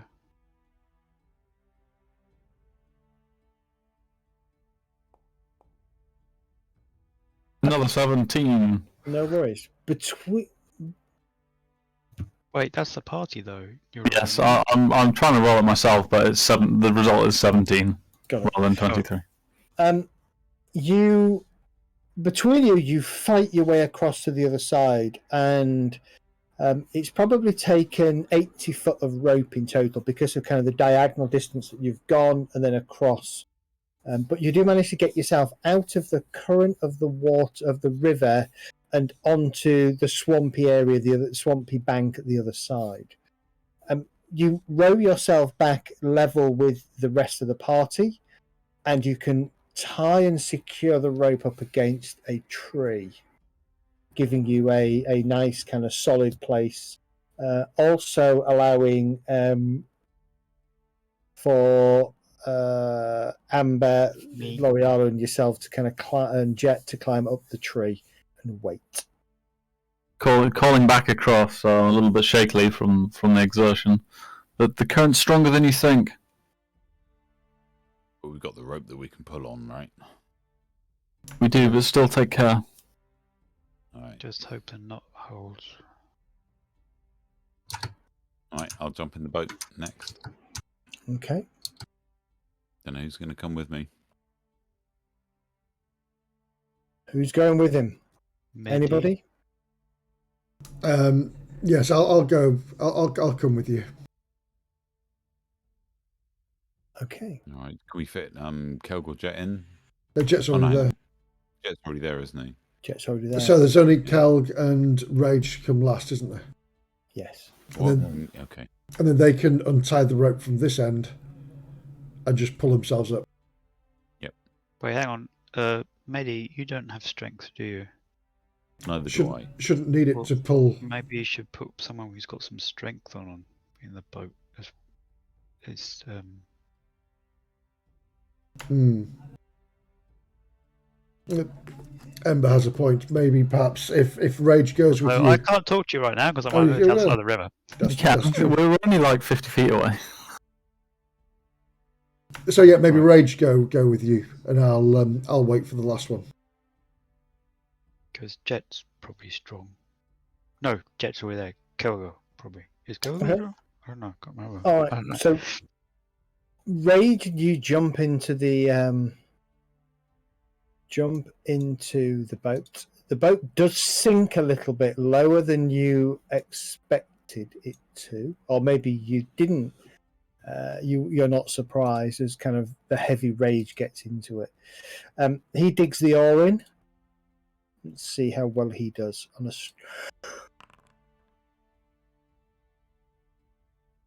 No problem. He gets it out into the middle of the river and continues to dig in and gets it to the other side.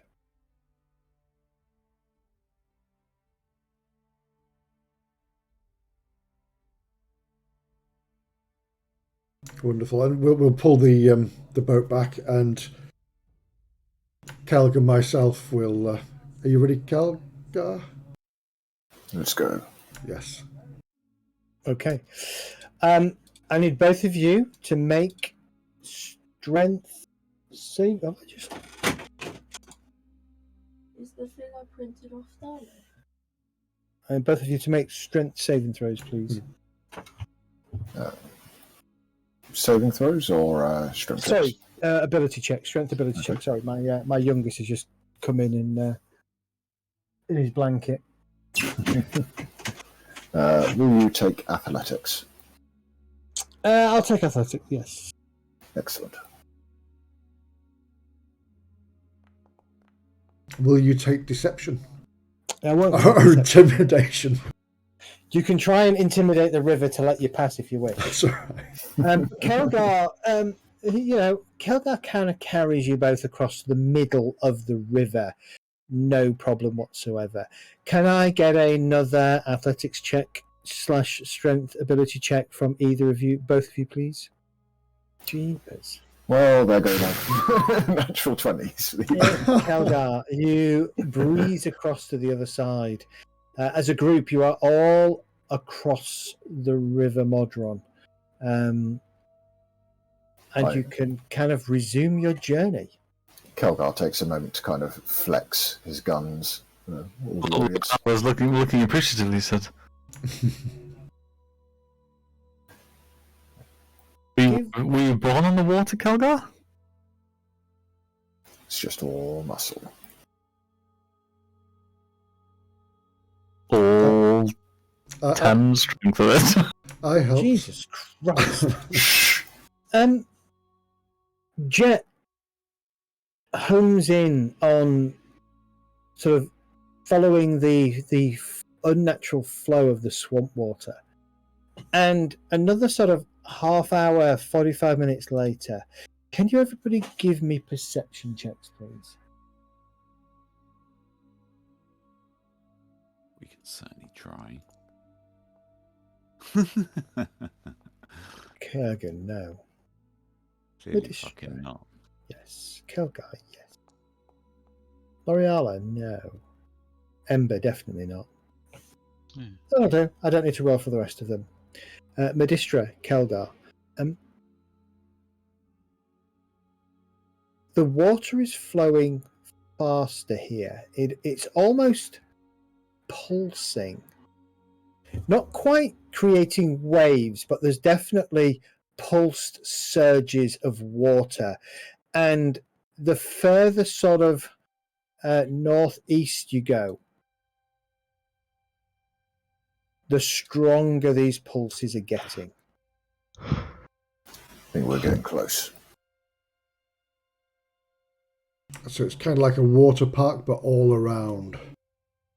And ahead of you, you notice that almost like a sort of like a bayou. There's a massive tangle of very dense bushes and trees that's kind of rise up on their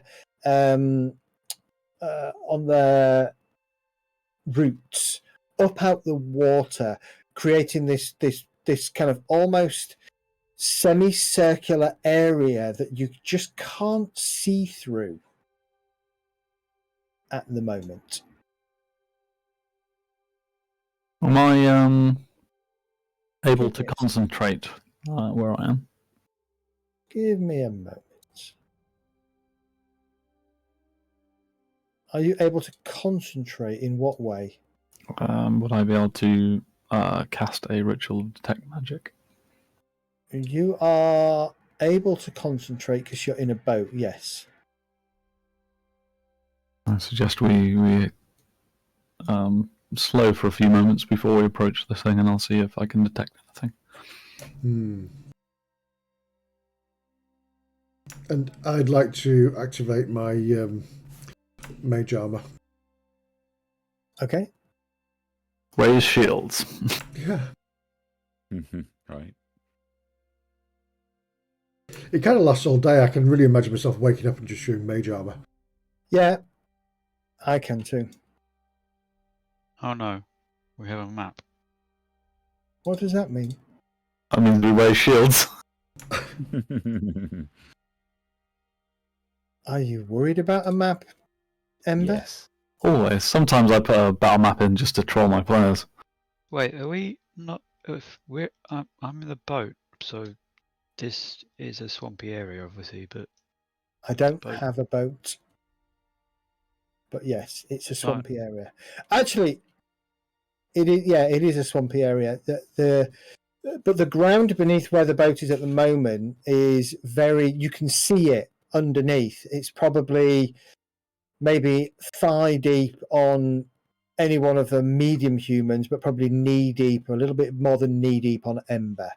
And you can physically see the pulses because leaves and other detritus are kind of being pushed away.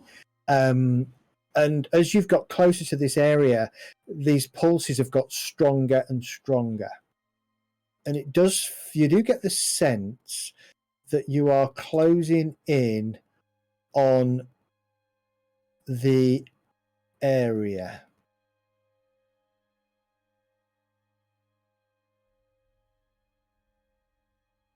Kelgar Why takes did a long Kelgar rest. take a long rest? Retroactive. Like, screw this, I'm just gonna go straight. Kelgar takes a long rest. We took one earlier, right? Yeah, it's an area. The week got a leech to kill.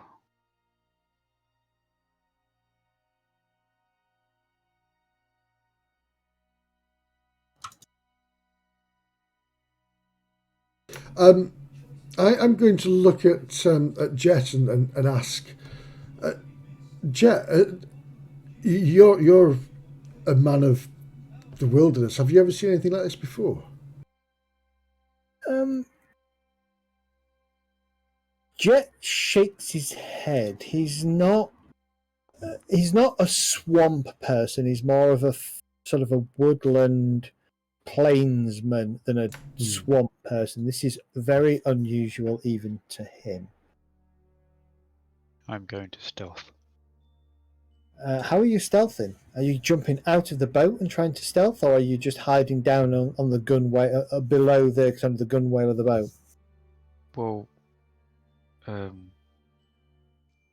that's true. I can't lie down because I'll be in the water. Yeah, I'm just lying down in the boat. Okay, all right. So you just kind of hunker down inside the boat as best you possibly can. No problem.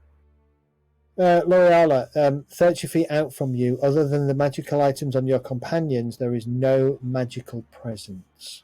Okay. We'll just maintain concentration on it for now. Okay. Yes, we got to... Wait, what's the distance on that thing? 30 feet. 30 feet. 30 feet. Jesus, map's huge. Yep. Well, we're not going to find out what's happening by just standing here, so let's... Indeed, let's... Yeah, I probably shouldn't be lying down in the boat. Do you want to go northwards, or do you want to go through this gap between the two kind of pieces of bio? I think we should get out of the boat and then push the boat forward. I mean, where did we see Dart? Ember, sorry. Yeah. What? She's in here with me. Oh, Yeah. we could send her Yeah, forward to it's scout. just getting out. Ah, you know what? I just had a thought. Oh no. I am going to use the Medallion of Thoughts that I stole from the party loot. Okay. See if I can detect thoughts. I That's just only checked. got- Range on that. Just through cool Yeah, range. that's just what I was going to check before I did it. Hang on. Oh, it's only 30 fucking ass fucks. It is 30 feet, yeah. It is 30 feet. That's no good. Because it counts as a detect thoughts spell. Oh. Mm, Should we approach on foot and moor the boat up here somewhere? yeah, I think Ember should go ahead sneakily and scout. Okay.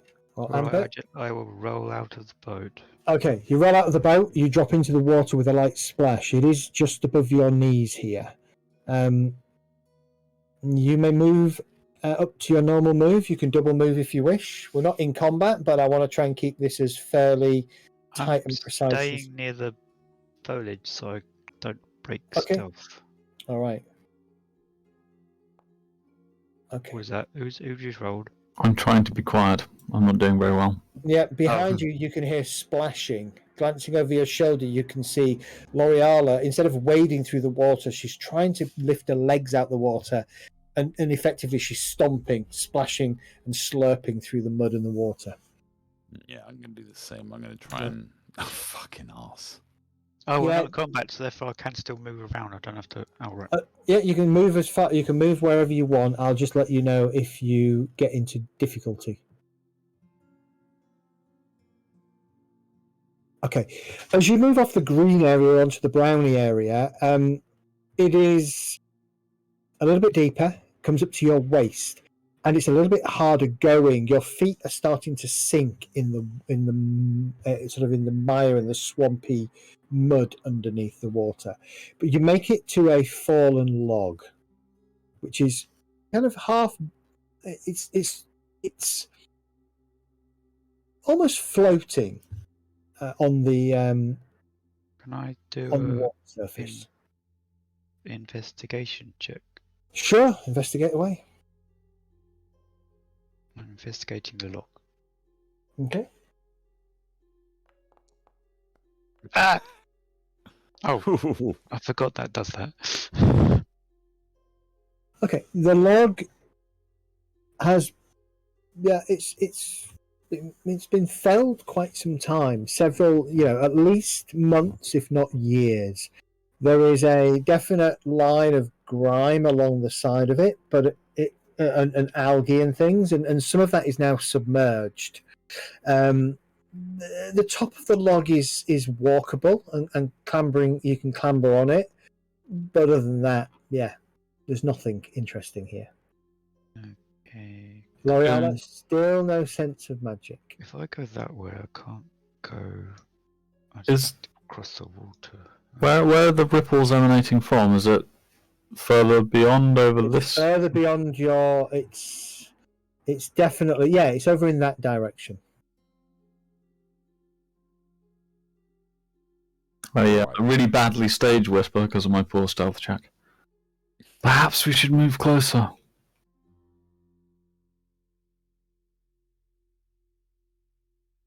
Just so we keep track of this, with Jet and Rage being obviously not with us, assume they're kind of moving with us, right? Yeah, So I if we- realised. Oh, sorry, I moved Kelgar then, and Kelgar's here. If we happen to go into combat, for example, I would expect Rage to be somewhere between the group and the scout, for example. Yeah, okay, that's fine. I can bring Rage up here, no problem. And Jet will kind of loiter, sort of over here.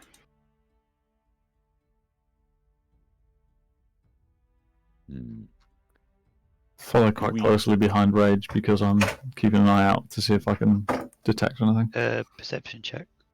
Yeah, give me a perception check. Do we get a sense that we're heading towards? I mean, we can see the map. Obviously, there's no line of sight on. Do we get the sense that we're coming towards like where the origin of where the ripples are? Do you mean like the water around here is just still or moving?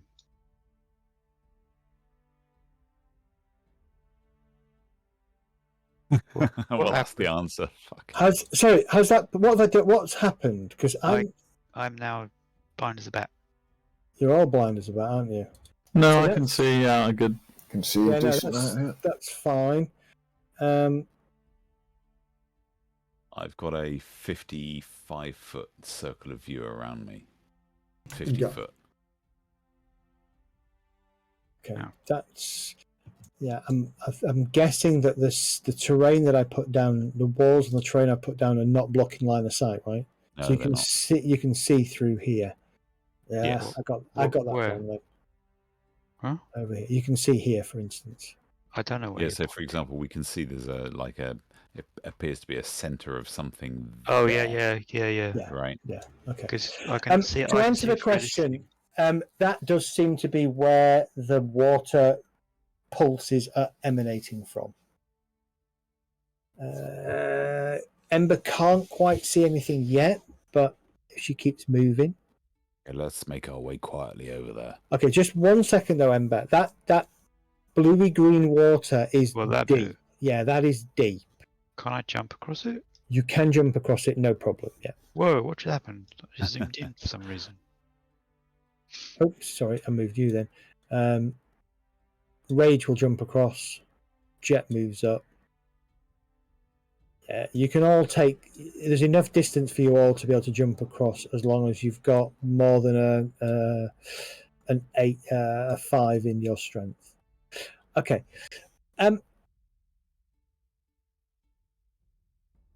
L'Oreala. There's a bush here. I'm going to hide in it. Okay, you go and hide in the bush. Oh, I can't because it says there's a wall. Yeah, you won't be able to move into it because there is a wall, but it should have been a wall that was blocking your line of sight. But I used terrain walls rather than normal walls, so that's why you can see it, I think. But you can't move through it. Okay.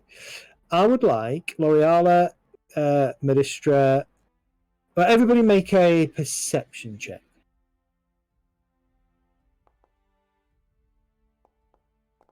Nice.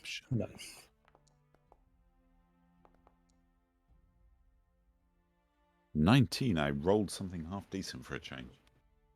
About here, every 4 or 5 seconds, you see a pulse of water. It kind of bubbles up and then ripples out, and then it kind of almost like it sucks in for a second, and then pulses up and ripples out. You know what? I get the impression that it's rhythmic, it's in time, and it's consistent. It feels like, I don't know, maybe is there something breathing down there? It's breathing rapidly. Must be And bloody then- big. As that happens, that's what then causes this flow of water to move out in all directions. How large is the up bulge of the water? Wait, that's so if coming it says this thing is breathing, it's breathing out water. It's about 10 feet in diameter. This is a big thing then. kind of peering forward, and I've seen nothing of its like before. It's strange.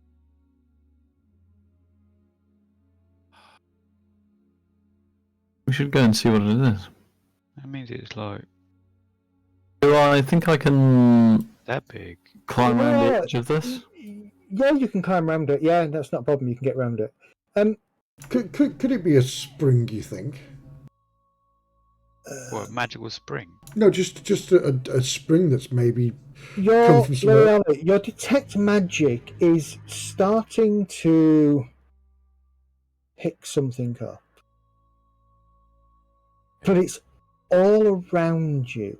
The entire water in this area, you can see with your detect magic, you can see waves of magic seem to roll past you, and as you look behind you, the magic just fades.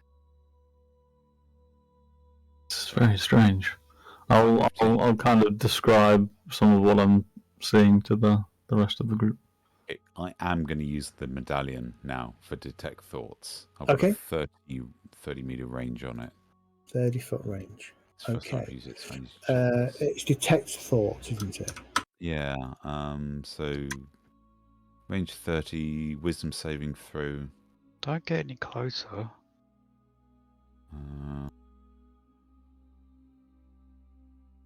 What is there anything I can tell about the magic, or That's the thing. No. this isn't some kind of learned magic? This is just a natural kind of energy a raw kind of energy. As you've got closer, let me draw you on the map. So that area there, can you see that I've just drawn? The square here. Yeah. That is overwhelming, so much so that you can't actually. You have to refocus your detect magic and physically not look at it. The magic that's coming from there is the most powerful magic you have ever sensed.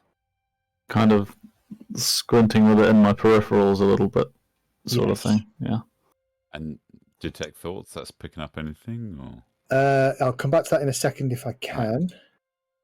It appears to be incredibly strong conjuration magic. There is thoughts. There is the sense of something. And the thoughts are quite primal. This may be an elemental creature. Protection. Must protect the gateway. Must protect the gateway. Obviously, only Kurgan's getting this, right? And then, obviously, the two of you are there. Let's just see. And let's assume that Rage has come up with us near us as well. Yeah, I will. Okay. Rage is with you. That's fine. And Medi is within range.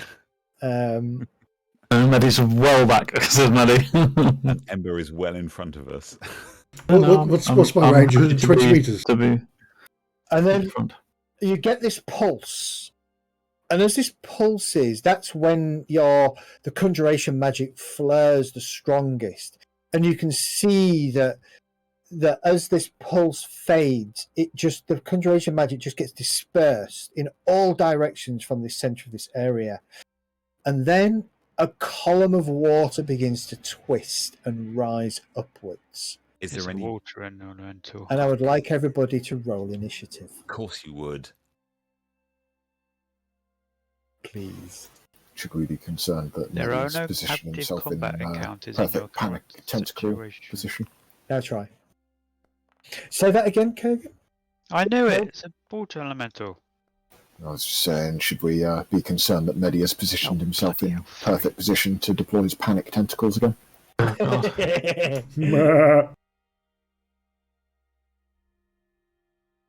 Wait, what? Oh no. Rage.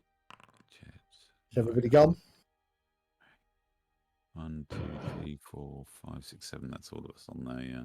All right, we start. Keldar, as this column of water begins to swirl up and form into what is, as far as you're concerned, a water elemental. What are you doing? Okay, I'm going to move over to it.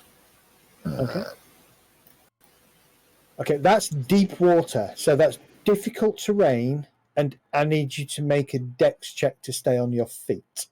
Okay, can I give you acrobatics? You can use acrobatics, yes.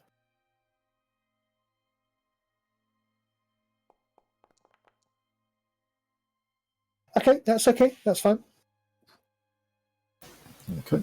And I shall swing at it with my axe and attempt to use a booming blade on it.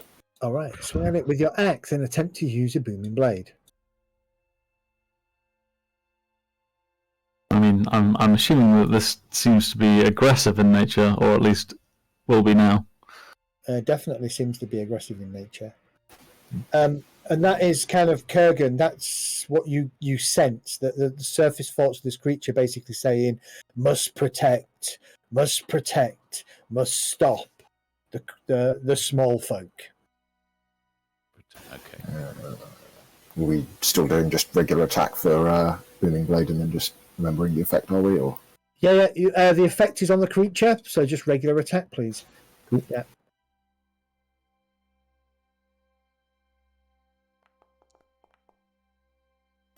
team, let me see. Yeah, so I think the way you should use it is roll your attack normally. If it hits, then you can initiate your Booming Blade effect. But 14 will hit. Roll your damage. Cool. Nice. 10 points of 10 damage. Just Nice. a note, Zed, the elemental is not sitting on the squares properly. So, Oh yeah, it's not, is it? yeah, just in terms of positioning for us. Oh, okay. There you go. Okay. I probably have gone for the square below, but never mind. I'm standing. Okay, now put yourself where you would have done, because he's right. You needed to know exactly where it would have been. That's where it would have been.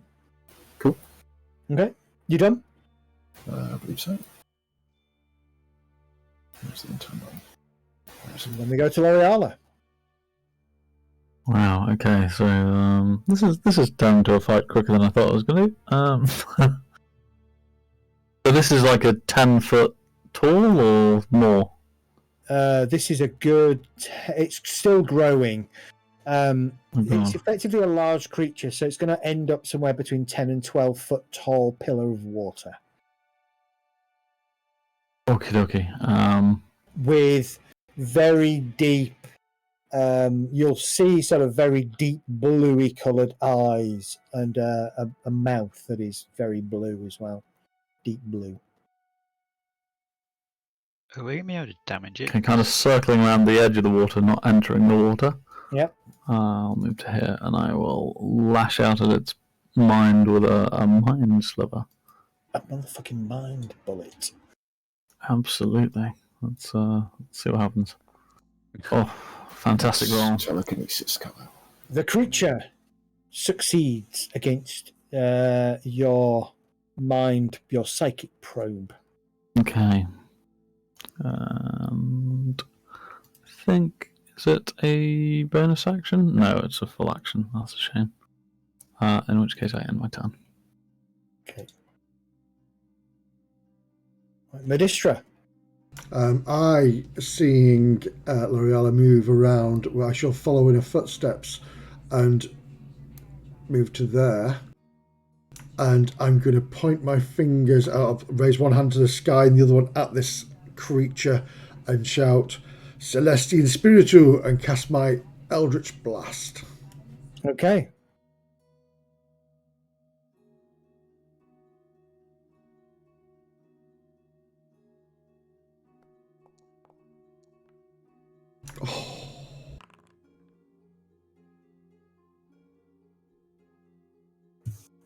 No, I think I missed that, didn't I? So that will be an end turn for me. Okay. A disappointing shake of the head. No worries. Booming blades dropped off this creature. Why would that be the case? Because you moved it. I don't know. Because I moved it. Does it automatically do damage when that happens? Let's Or? have a look.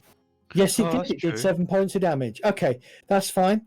We'll give it the damage, and then it will continue with its move, and it will. So effectively, it will move into your space, Kelgar. It'll take the 7 points of damage for moving from Booming Blade, and then it will attempt to. It will attempt. Let me just target you first. Move into your space because it's allowed to do that, and then it's going to do whelm. You can do what, sorry? Oh, is that like a form of engulf? Correct. Each creature in the elemental space must make a DC 15 strength saving throw. Can you make a saving throw? Strength saving throw, please, Kelgar. You Oh, fail. I cannot. Ooh. Where's your 20s basically, now? You How much watch as damage this. is that? That was 19 points of damage. You watch as this pillar of water forms, arms, mouth, and then it simply just crashes down over top of Kelgar and seems to suspend him inside this rotating, angry pillar of water. So, just so you know, at the start of the elemental's turn, that each target grappled by it takes 2d8 plus 4 bludgeoning damage. A creature within. I've got to do this. A creature within.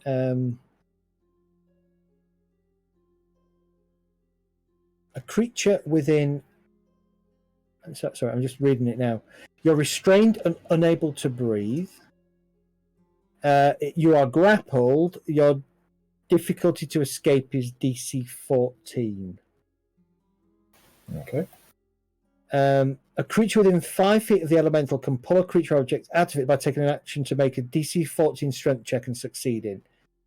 Yeah, effectively, you're restrained, which is nasty. Okay, there we go. That's it done. Rage.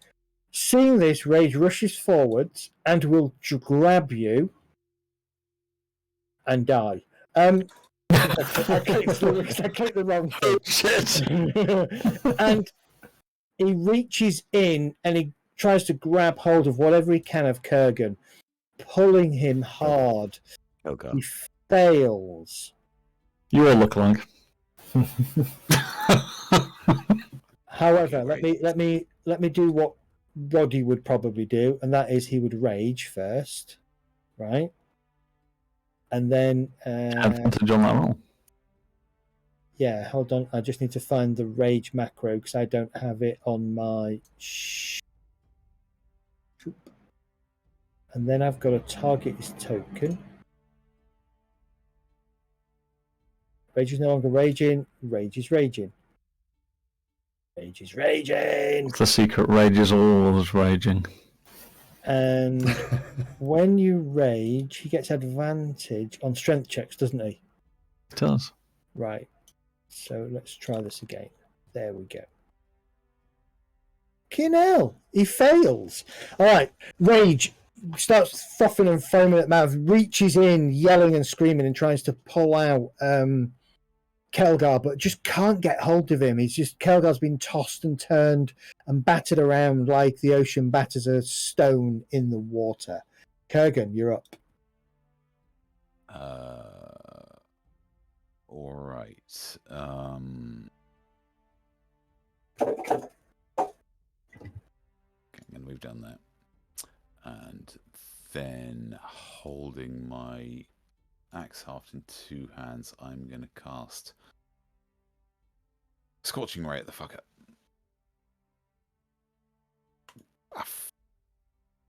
Cast spell. Are we going to try and evaporate it away? Oh, motherfucker. I haven't got inspiration, have I? I don't think you've used your inspiration yet. You got 3 shots with that there, haven't you? Anyway, because it makes 3 rays, doesn't it? It makes 3 rays, yeah. I do 3 separate attacks on it. Yeah, just roll, just cast Scorching Ray 2 more times without consuming a spell slot. We'll ignore any wild magic surges that happen. Fucking hell. Okay, it hits. The last one hits. Doesn't feel like a great use of 6 magic. points of damage. Doesn't look cool. Yeah. As your fire, you kind of you're trying to aim it in a way that it doesn't hit Kelgar, and the first 2 you're kind of off center, and it shoots off past it. The third one, though, hits the elemental. All right. It kind of nonchalantly turns its head and stares at you. Ember, you're up. Let's see. Can I actually damage it with a weapon because it's water? You have no idea. Oh wait. I'll go here and stab it.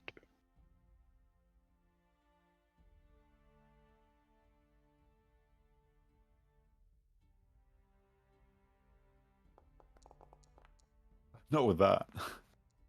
Yeah, he's lucky though. Oh, Look at that. It Okay. comes up a lot. Again, you flick out with your rapier, stabbing into the water, the pillar of water. Your blade slices into it. It does some damage, but not as much as you were hoping.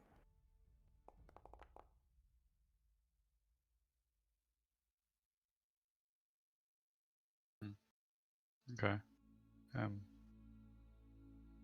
I'll do that and then disengage. Okay. You disengage. You run like a girl. She is a girl. Exactly. She's running very well. Hang on, let's go. Wait, I was there. 1, 5. Yeah, was long enough. And turn them. Oh, sorry. an eye behind me. No, I just stand next to you. Jet looses an arrow from his longbow. Okay, rolls a 1. You hear him curse, and then he immediately 5, 10, 15, 20. He comes to here.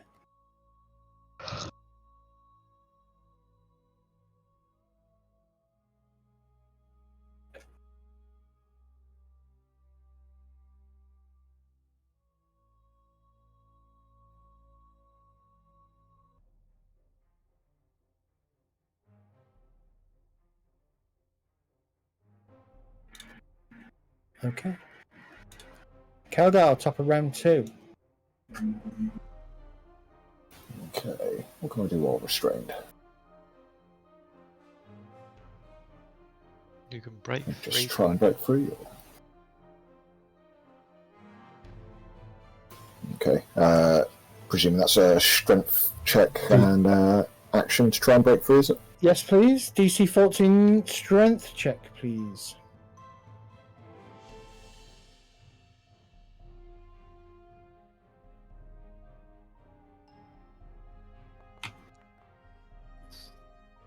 You kind of force your way out. You can place yourself in any square around the elemental. Okay. Changes what I was going to do. That's awesome. If you put yourself there, you won't be in deep water. That's You true. are in deep water there. Yeah. Yeah, that's probably a good plan. So that's my action used up. Do I still have my bonus in my move? Yeah, you do. Okay. I should.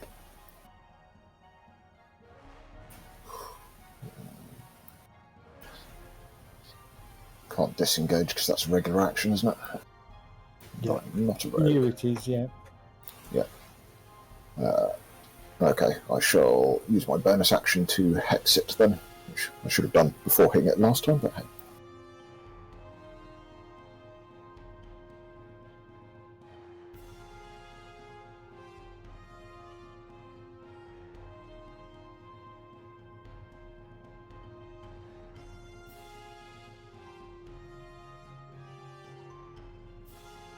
Nice.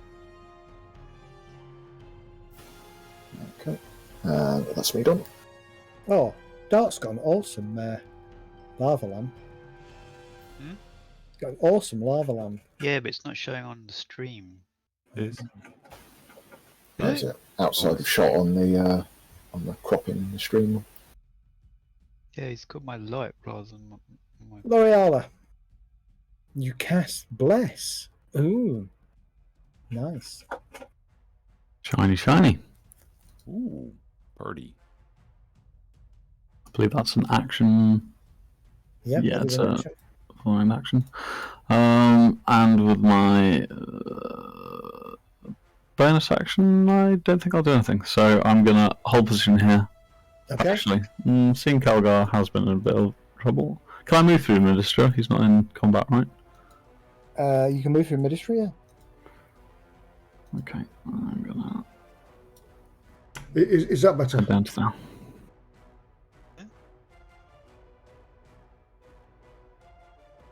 What? All right, Ministra, you're up. Right, seeing Kelgar in the pain that he's in, I'm going to use my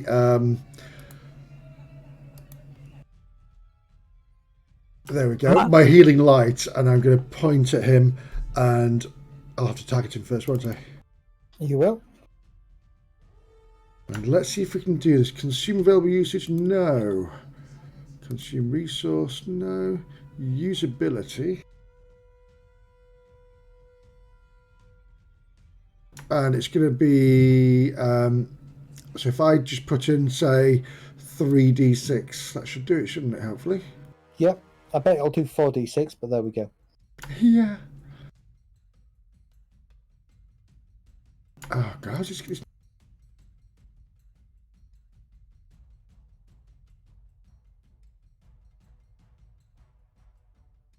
No, so I'll just put 2d6 in the bottom there. Yeah, okay.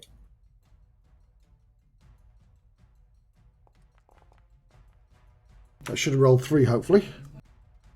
Yes, it did. So you can heal by 12 if it's not already done it. Yeah, it hasn't done it. So It's asking me. It's actually taking it off you. Yes, it's taking it off you. So add 24. Oop. Die, Kelgar. Yeah. Searing holy light burns Calgary. Once again, I have questions about Medistra's real motives. there you go. I've added it, so I've healed you up and stuff. So you should be where you need to be now. Fantastic. Just as a quick note, I don't think the bless effect is actually applied, although the special effects did. So. And then I will raise my hand again into the air, and I shall shout Celestial Spiritu and cast my Eldritch Blast again. Kelgar nods in thanks towards Medistra.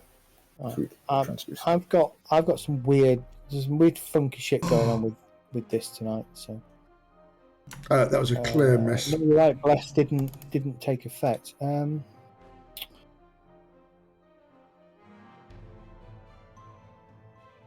get a +6.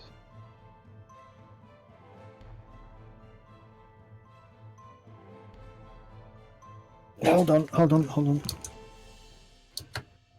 Ah! Teleported to the water.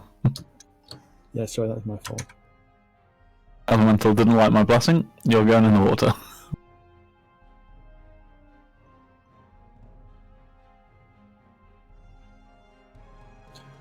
Okay, let's have a look. Right, I've just dropped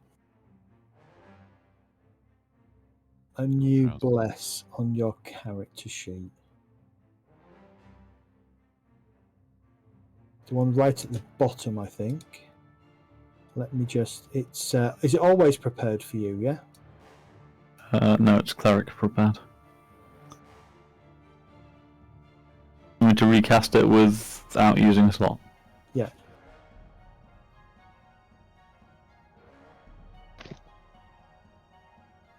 Yeah, that's better. Uh, No effect, but... Oh yeah, there we go. Yeah, all good. right, so I'm going to delete the old one off your character sheet. There you go. But it's a cleric always prepared, right? Not always prepared, but it is prepared. Do you have to prepare it? You have to prepare spells as a cleric, so yeah. Okay, got it. Right, got it. There you go. Yeah, that's applied. Perfect. All right. I suspect what happened is the last time we imported your character, I overwrote Bless by accident. Okay. Ooh, the nostalgic water elemental. Right. Let's first and foremost. Ooh, that's quite bad, isn't it? It slides to here. Going to target both of you, I suspect. And it's going to make 2 slam attacks. Right, the first one misses Rage. The second one goes for Kelgar. Shouldn't really use the same roll. And misses Kelgar. Then moves to there. Okay. Rage, you're up. Oh, that's me. Rage will target this. Actually, Rage will step down one, then he'll target, and he will attack with his Maul of Warning. He will miss. Jeepers. Okay.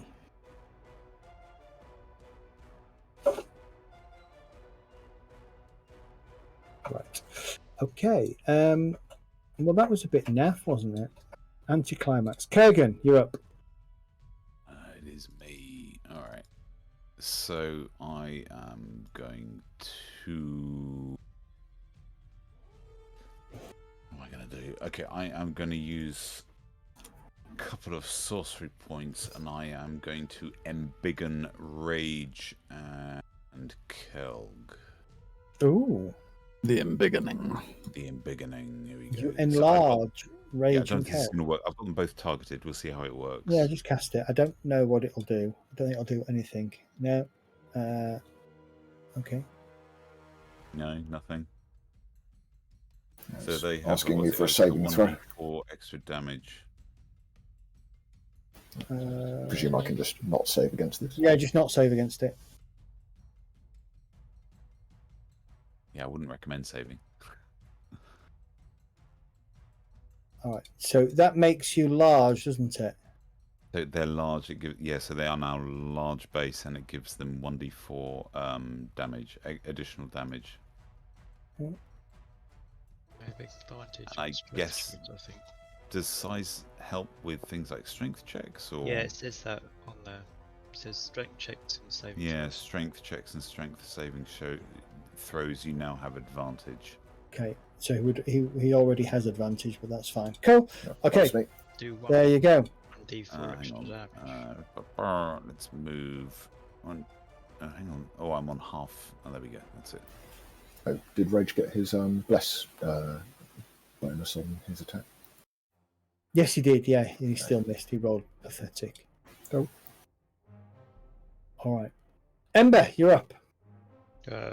Just seeing his two mates, so I mean, she seeing her two mates just enlarge themselves to match the creature in front. She's a bit shocked, but is going to step forward. And, I can't hear you at all, Dart. Just so you know, you're super quiet. Am I? Yeah. He Hello? was then, yeah. You Yeah, that's can better. now. That's fine. Sorry, for some reason my voice changes volume for some reason, no reason. I don't know why. I think it's something to do with my social anxiety, probably. I don't know. Okay, Puberty. sorry, what? Or puberty. No. Although, would like to be young again. Good answer. Join the club, mate. I'll move Puberty, here. don't do No, terrible no, I don't want to go for Right, puberty, yeah. man, no thanks, Probably not no, that young. no Yeah. way. I'll move there and stab it. Cause Stab it. Can't really do Stab anything it else. with your rapier. Wait, go target and then hit this.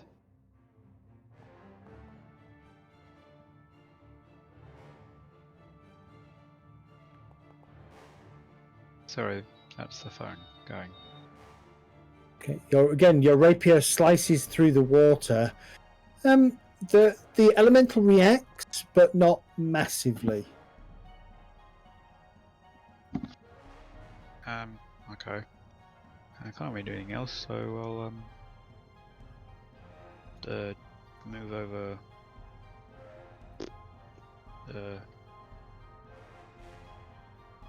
Disengage.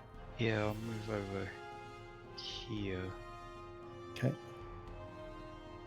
No worries. And in my turn. Jet moves to there. So he doesn't have a line of sight issue. And he will shoot with his longbow. His arrow thuds into the water. Does some damage. Again, not as much. The arrow kind of slowly flops out the other side.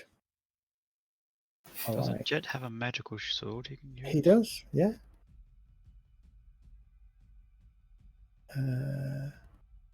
Kelgar. Okay, well, embiggened and also at advantage. I think it would be rude not to try and swing another booming blade at it. Swing that Extra axe. embiggened roar.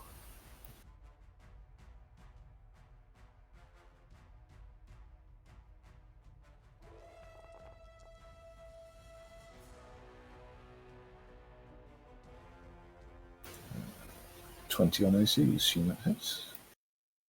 Double hit, yeah. Will it add the 1d4? No. So you need to add a 1d4. No, it did add the 1d4. It's fine. Did it? Yep. Yeah, Did it? the No. 1d4 isn't added Not to damage. to damage. Yeah, on the attack roll, it added it to the. Does it look like it It added added to it to the attack best roll. of the two? Did it? Hang on. Yeah. Yep, 15 plus 4, 19 plus 1, 20. Hang on. While these weapons are enlarged, the target's attacks with them deal 1d4 extra damage. What am I missing? It didn't roll that.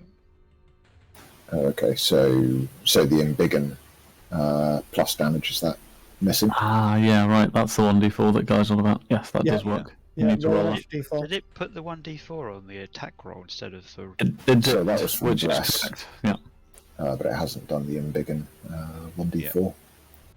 Between Guy and I, they're adding a d4 pretty much to everything. So Oh, Yeah. there you Oh, go. the 1d4 is because of the nice. hex. Right, so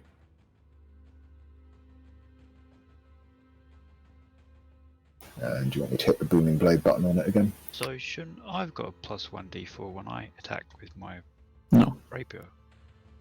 you've not been blessed. Oh, sorry, I thought that was to do with the hex. okay. Yeah, Okay. so you've cast Booming Blade again, yeah? Yeah, so that was Cool. 9 Yeah, slashing that's damage, 3 on it, yeah. necrotic damage, 4 embiggen damage, which presumably is just more slashing damage. Correct. Yeah. And he's out with Got the blade. Got it. Okay. Anything else, Kelgar? That is me done. Right, L'Oreala, you're up. I'm going to reach forward and attempt to shocking grasp this creature. Ooh. Yeah. I need a shocking grasp or something.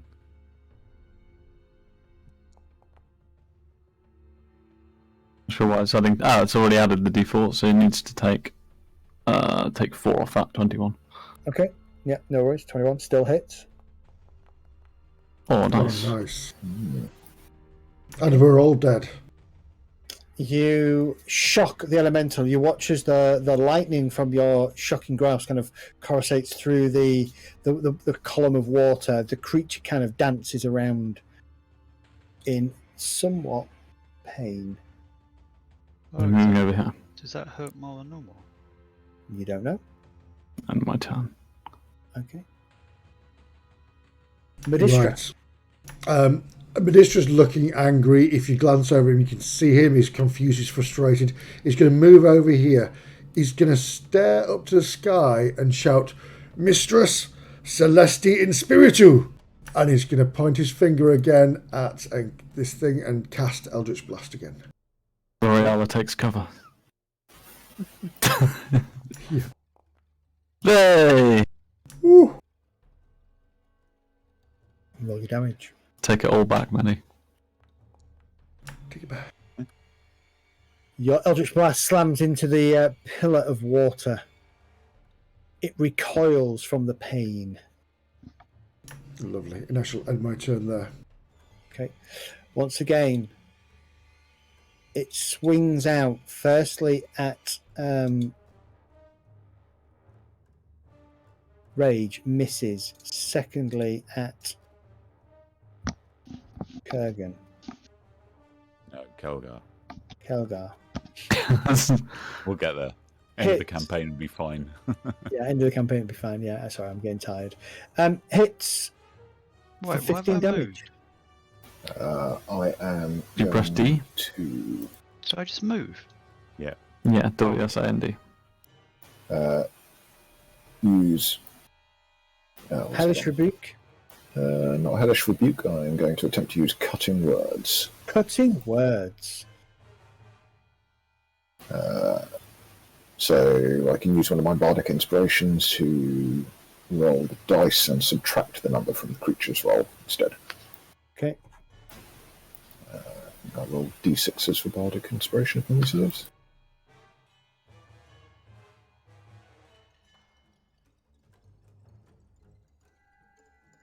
Guess I'll just roll a d6.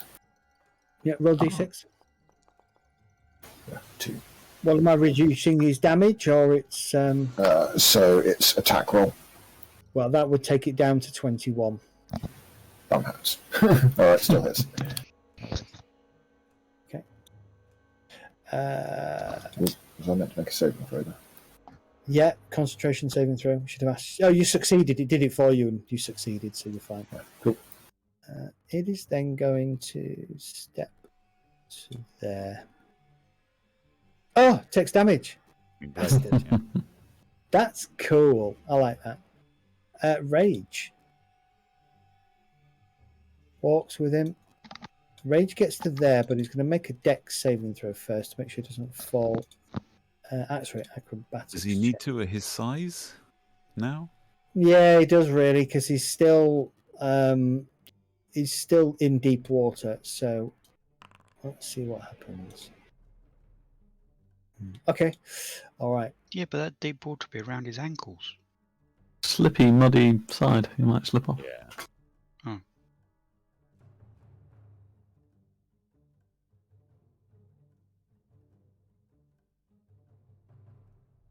Okay, he hits with advantage. Delivers 13 points of damage. As Got he my hits. 1d4 on there. Oh no, actually, it's going to be.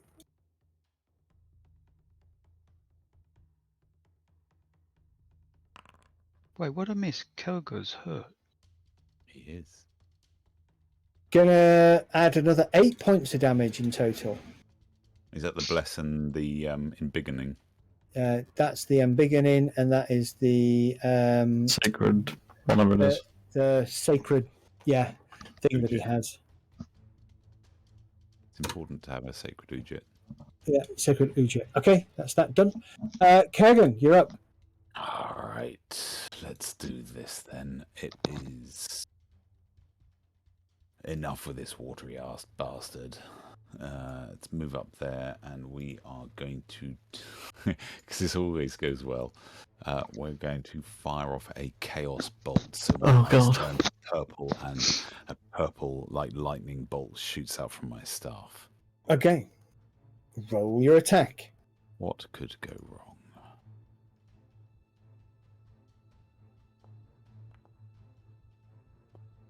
$13. Inspiration.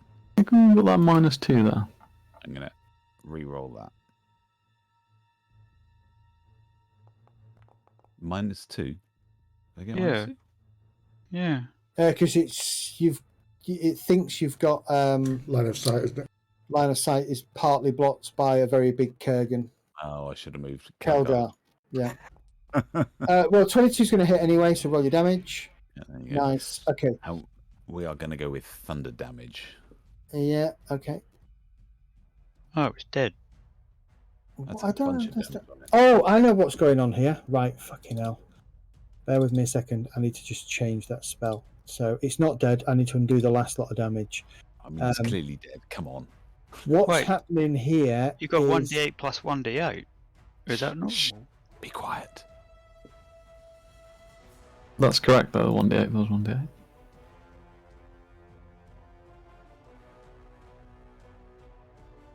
So what's happening here is, again, your Chaos Bolt for some reason has been overwritten and still maintained the item macro process. So I fixed it now. So you're doing normal damage, Right. And then you're invoking the macro, which does the same damage but allows you to choose what damage type it is.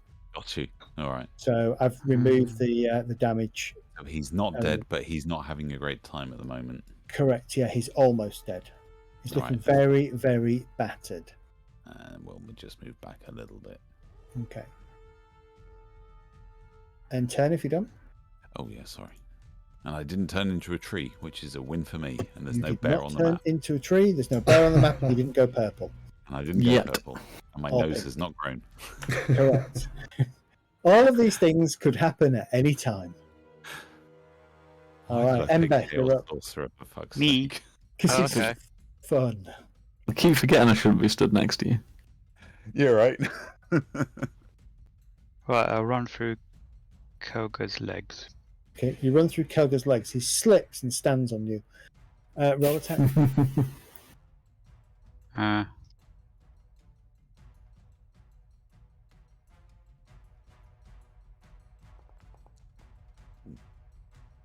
Okay, Nice. that hits. For 10 damage. Wait, how did I get 10? Easy. Adding 4 to your roll. Adding 4 to your roll. Your Oh, I got- proficiency plus whatever it is. Okay. Your And a rapier, nine- and a you 9. basically, you kind of slide your rapier through and kind of flick it, and you watch as this column of water just drops down around your feet as the creature dies. Oh, Let's see if end combat works properly this time. There you go. not quite sure how a rapier would hurt a column of water though, but never mind. Magic. Yes. It's your expertise. All right, well, I'm going to wander up and see if I can find anything from the splooshy mess that's left around our There's feet. nothing in the splooshy mess. I'm sure there is. There must be something in the pool, There I'm must be saying, as I something. peer into the pool. Is the water still pulsing up? The water hasn't pulsed recently. Is there any sign of it receding or the like? No.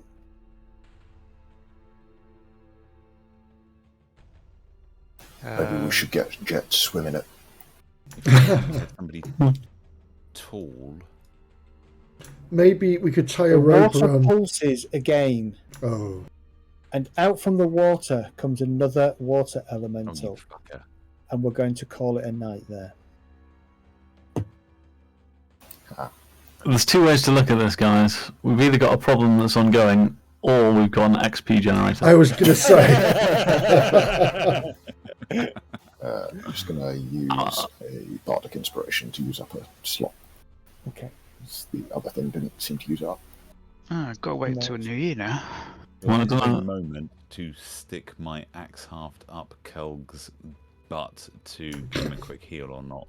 There must Yeah, be you an can off. do that right now. Yeah, you There can must do be anything. there must be an off switch somewhere to stop them coming out. Wait, didn't you say protect the portal? Set the portal. Yes, that's exactly what he said. There you go. Thank you. He's off the critical list. Oh shit, so shit is going to repeatedly pop out of there. We need to figure out whatever is underwater. We need to send somebody big down there. Or, if it's like a plug, what we could do is get somebody big to pick up Ember and stuff her down Just like as a plug. I thought you were going to say sit on it with one of the big butts. That works as well. They What- might have water elementals up their butt, but you know. Or is Protect that the a plug we need to portal, pull kill the out? cheerleader. But what I can't get over is how much better a healer Kurgan is than I am. Yeah, I know that feeling. It's Yeah. a fair point, actually, Zed. I mean, I just got, well, it was a 9 heal I got. Is that right? I'm not complaining, but it seems fairly strong. Yeah, you rolled 6 plus 4. Why are you rolling plus your spell casting ability modifier, which Yeah. is charisma? Charisma, So, yeah. yeah. That's Okay. right. That's 4. All That's right, not a I'll take problem. that. That's fine. That's the problem. It's not a problem. Is that from your staff?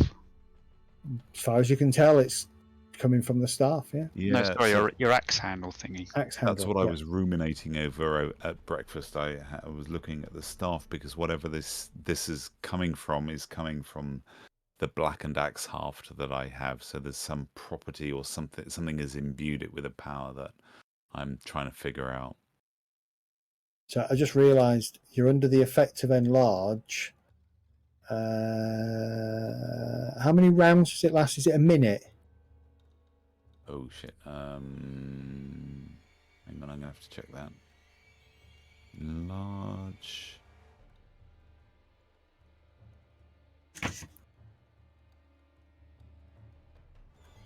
1 minute. Where does it say 1 minute? Oh, Right at the bottom of the thingy. All right. yeah, 1 minute. So that was So two rounds.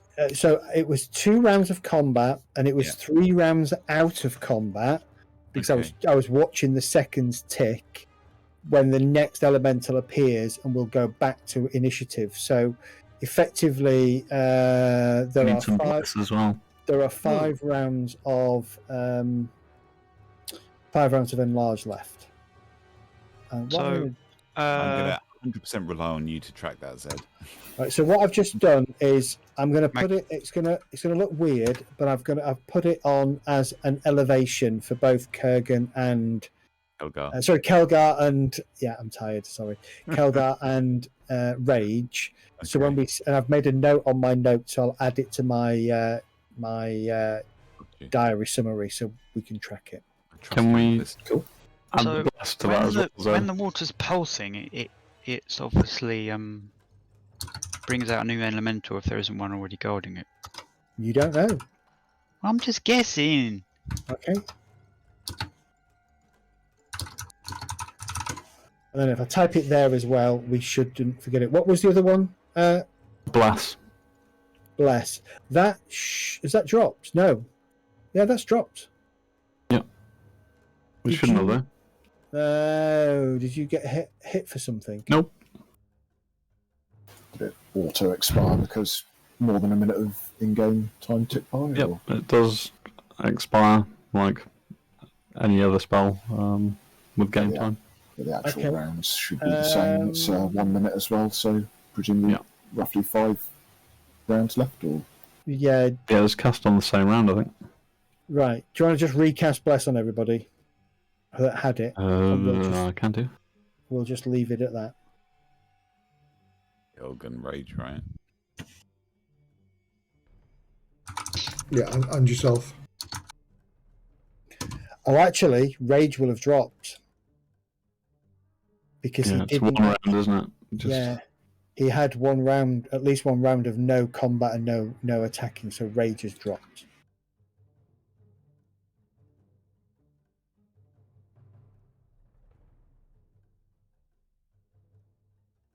All right. So next session is what? It's January 6th. We said. January 6th for the next session. That's so far away. No, right. It's like a whole year away. It's a whole month away. Depending on what you guys are doing, the Thursday in between Christmas and New Year, I'd be free. Most Depends. probably. I'll probably have my kids, like my UK kids over here, so I'll have lots of kids around. Yeah. 50-50 if I'll be around or not, to be honest. Kids? How So, many kids so have you there's got? there's an 4. option. Hmm. So if we say the 6th is the definite, there's an option for the 30th, but I don't know whether I'll be around anyway or technically I'm working, so I won't be I out think for we the day. should just go for the 6th. Just go for Yeah. the 6th. Lots of So- people have got things going Yeah. on, so. Yeah, Yeah. okay. Stick with the 6th. I know it's a long way out and I know it's a ball ache, but we'll stick with the 6th and then we'll try and go back to regular weekly games. It's not that it's a ball ache, it's just fun. I really Yeah. enjoy these evenings. Yeah, I know. enjoyed it. Tonight was really good. I enjoyed it. A good mix of Mm. combat, a good mix of RP, Yeah. a bit more exploring the world. It's awesome stuff. It definitely is. I'm so looking forward to you figuring out all the shit that's going on. It's gonna be insane. You might be waiting a bit longer than till the 6th. Yeah. 2023. Yes. So, The longer we leave it between sessions, the more time it gives Zed to figure, yeah, nasty weird shit stuff out. Yes. We're planned out a little bit further away, and there's some more stuff. I need to get back onto planning the natural consequences of things that are happening. So I Yes. could use some time over Christmas to do that. And the next elemental to come out after this one's going to be a hybrid between an earth elemental and a water one, so it can't get shocked. No, the next creature that's going to come out of here is going to be something even bigger and badder and nastier. It's Leviathan. Nope. Nope. Oh no! There goes Tokyo. Godzilla, next thing to come out. All right, it's perfect timing for me. It's 1:45 here. Nice one. God bless you. Right, guys, a pleasure. Thanks again, Right. Zeb. Good night. See Thank you you, next Zeb. year and speak to you probably tomorrow. Very Take care. true. all. See you all soon. Catch you later, guys. Bye, everyone, guys. Bye. Bye. Good night. Bye, Bye. all. So-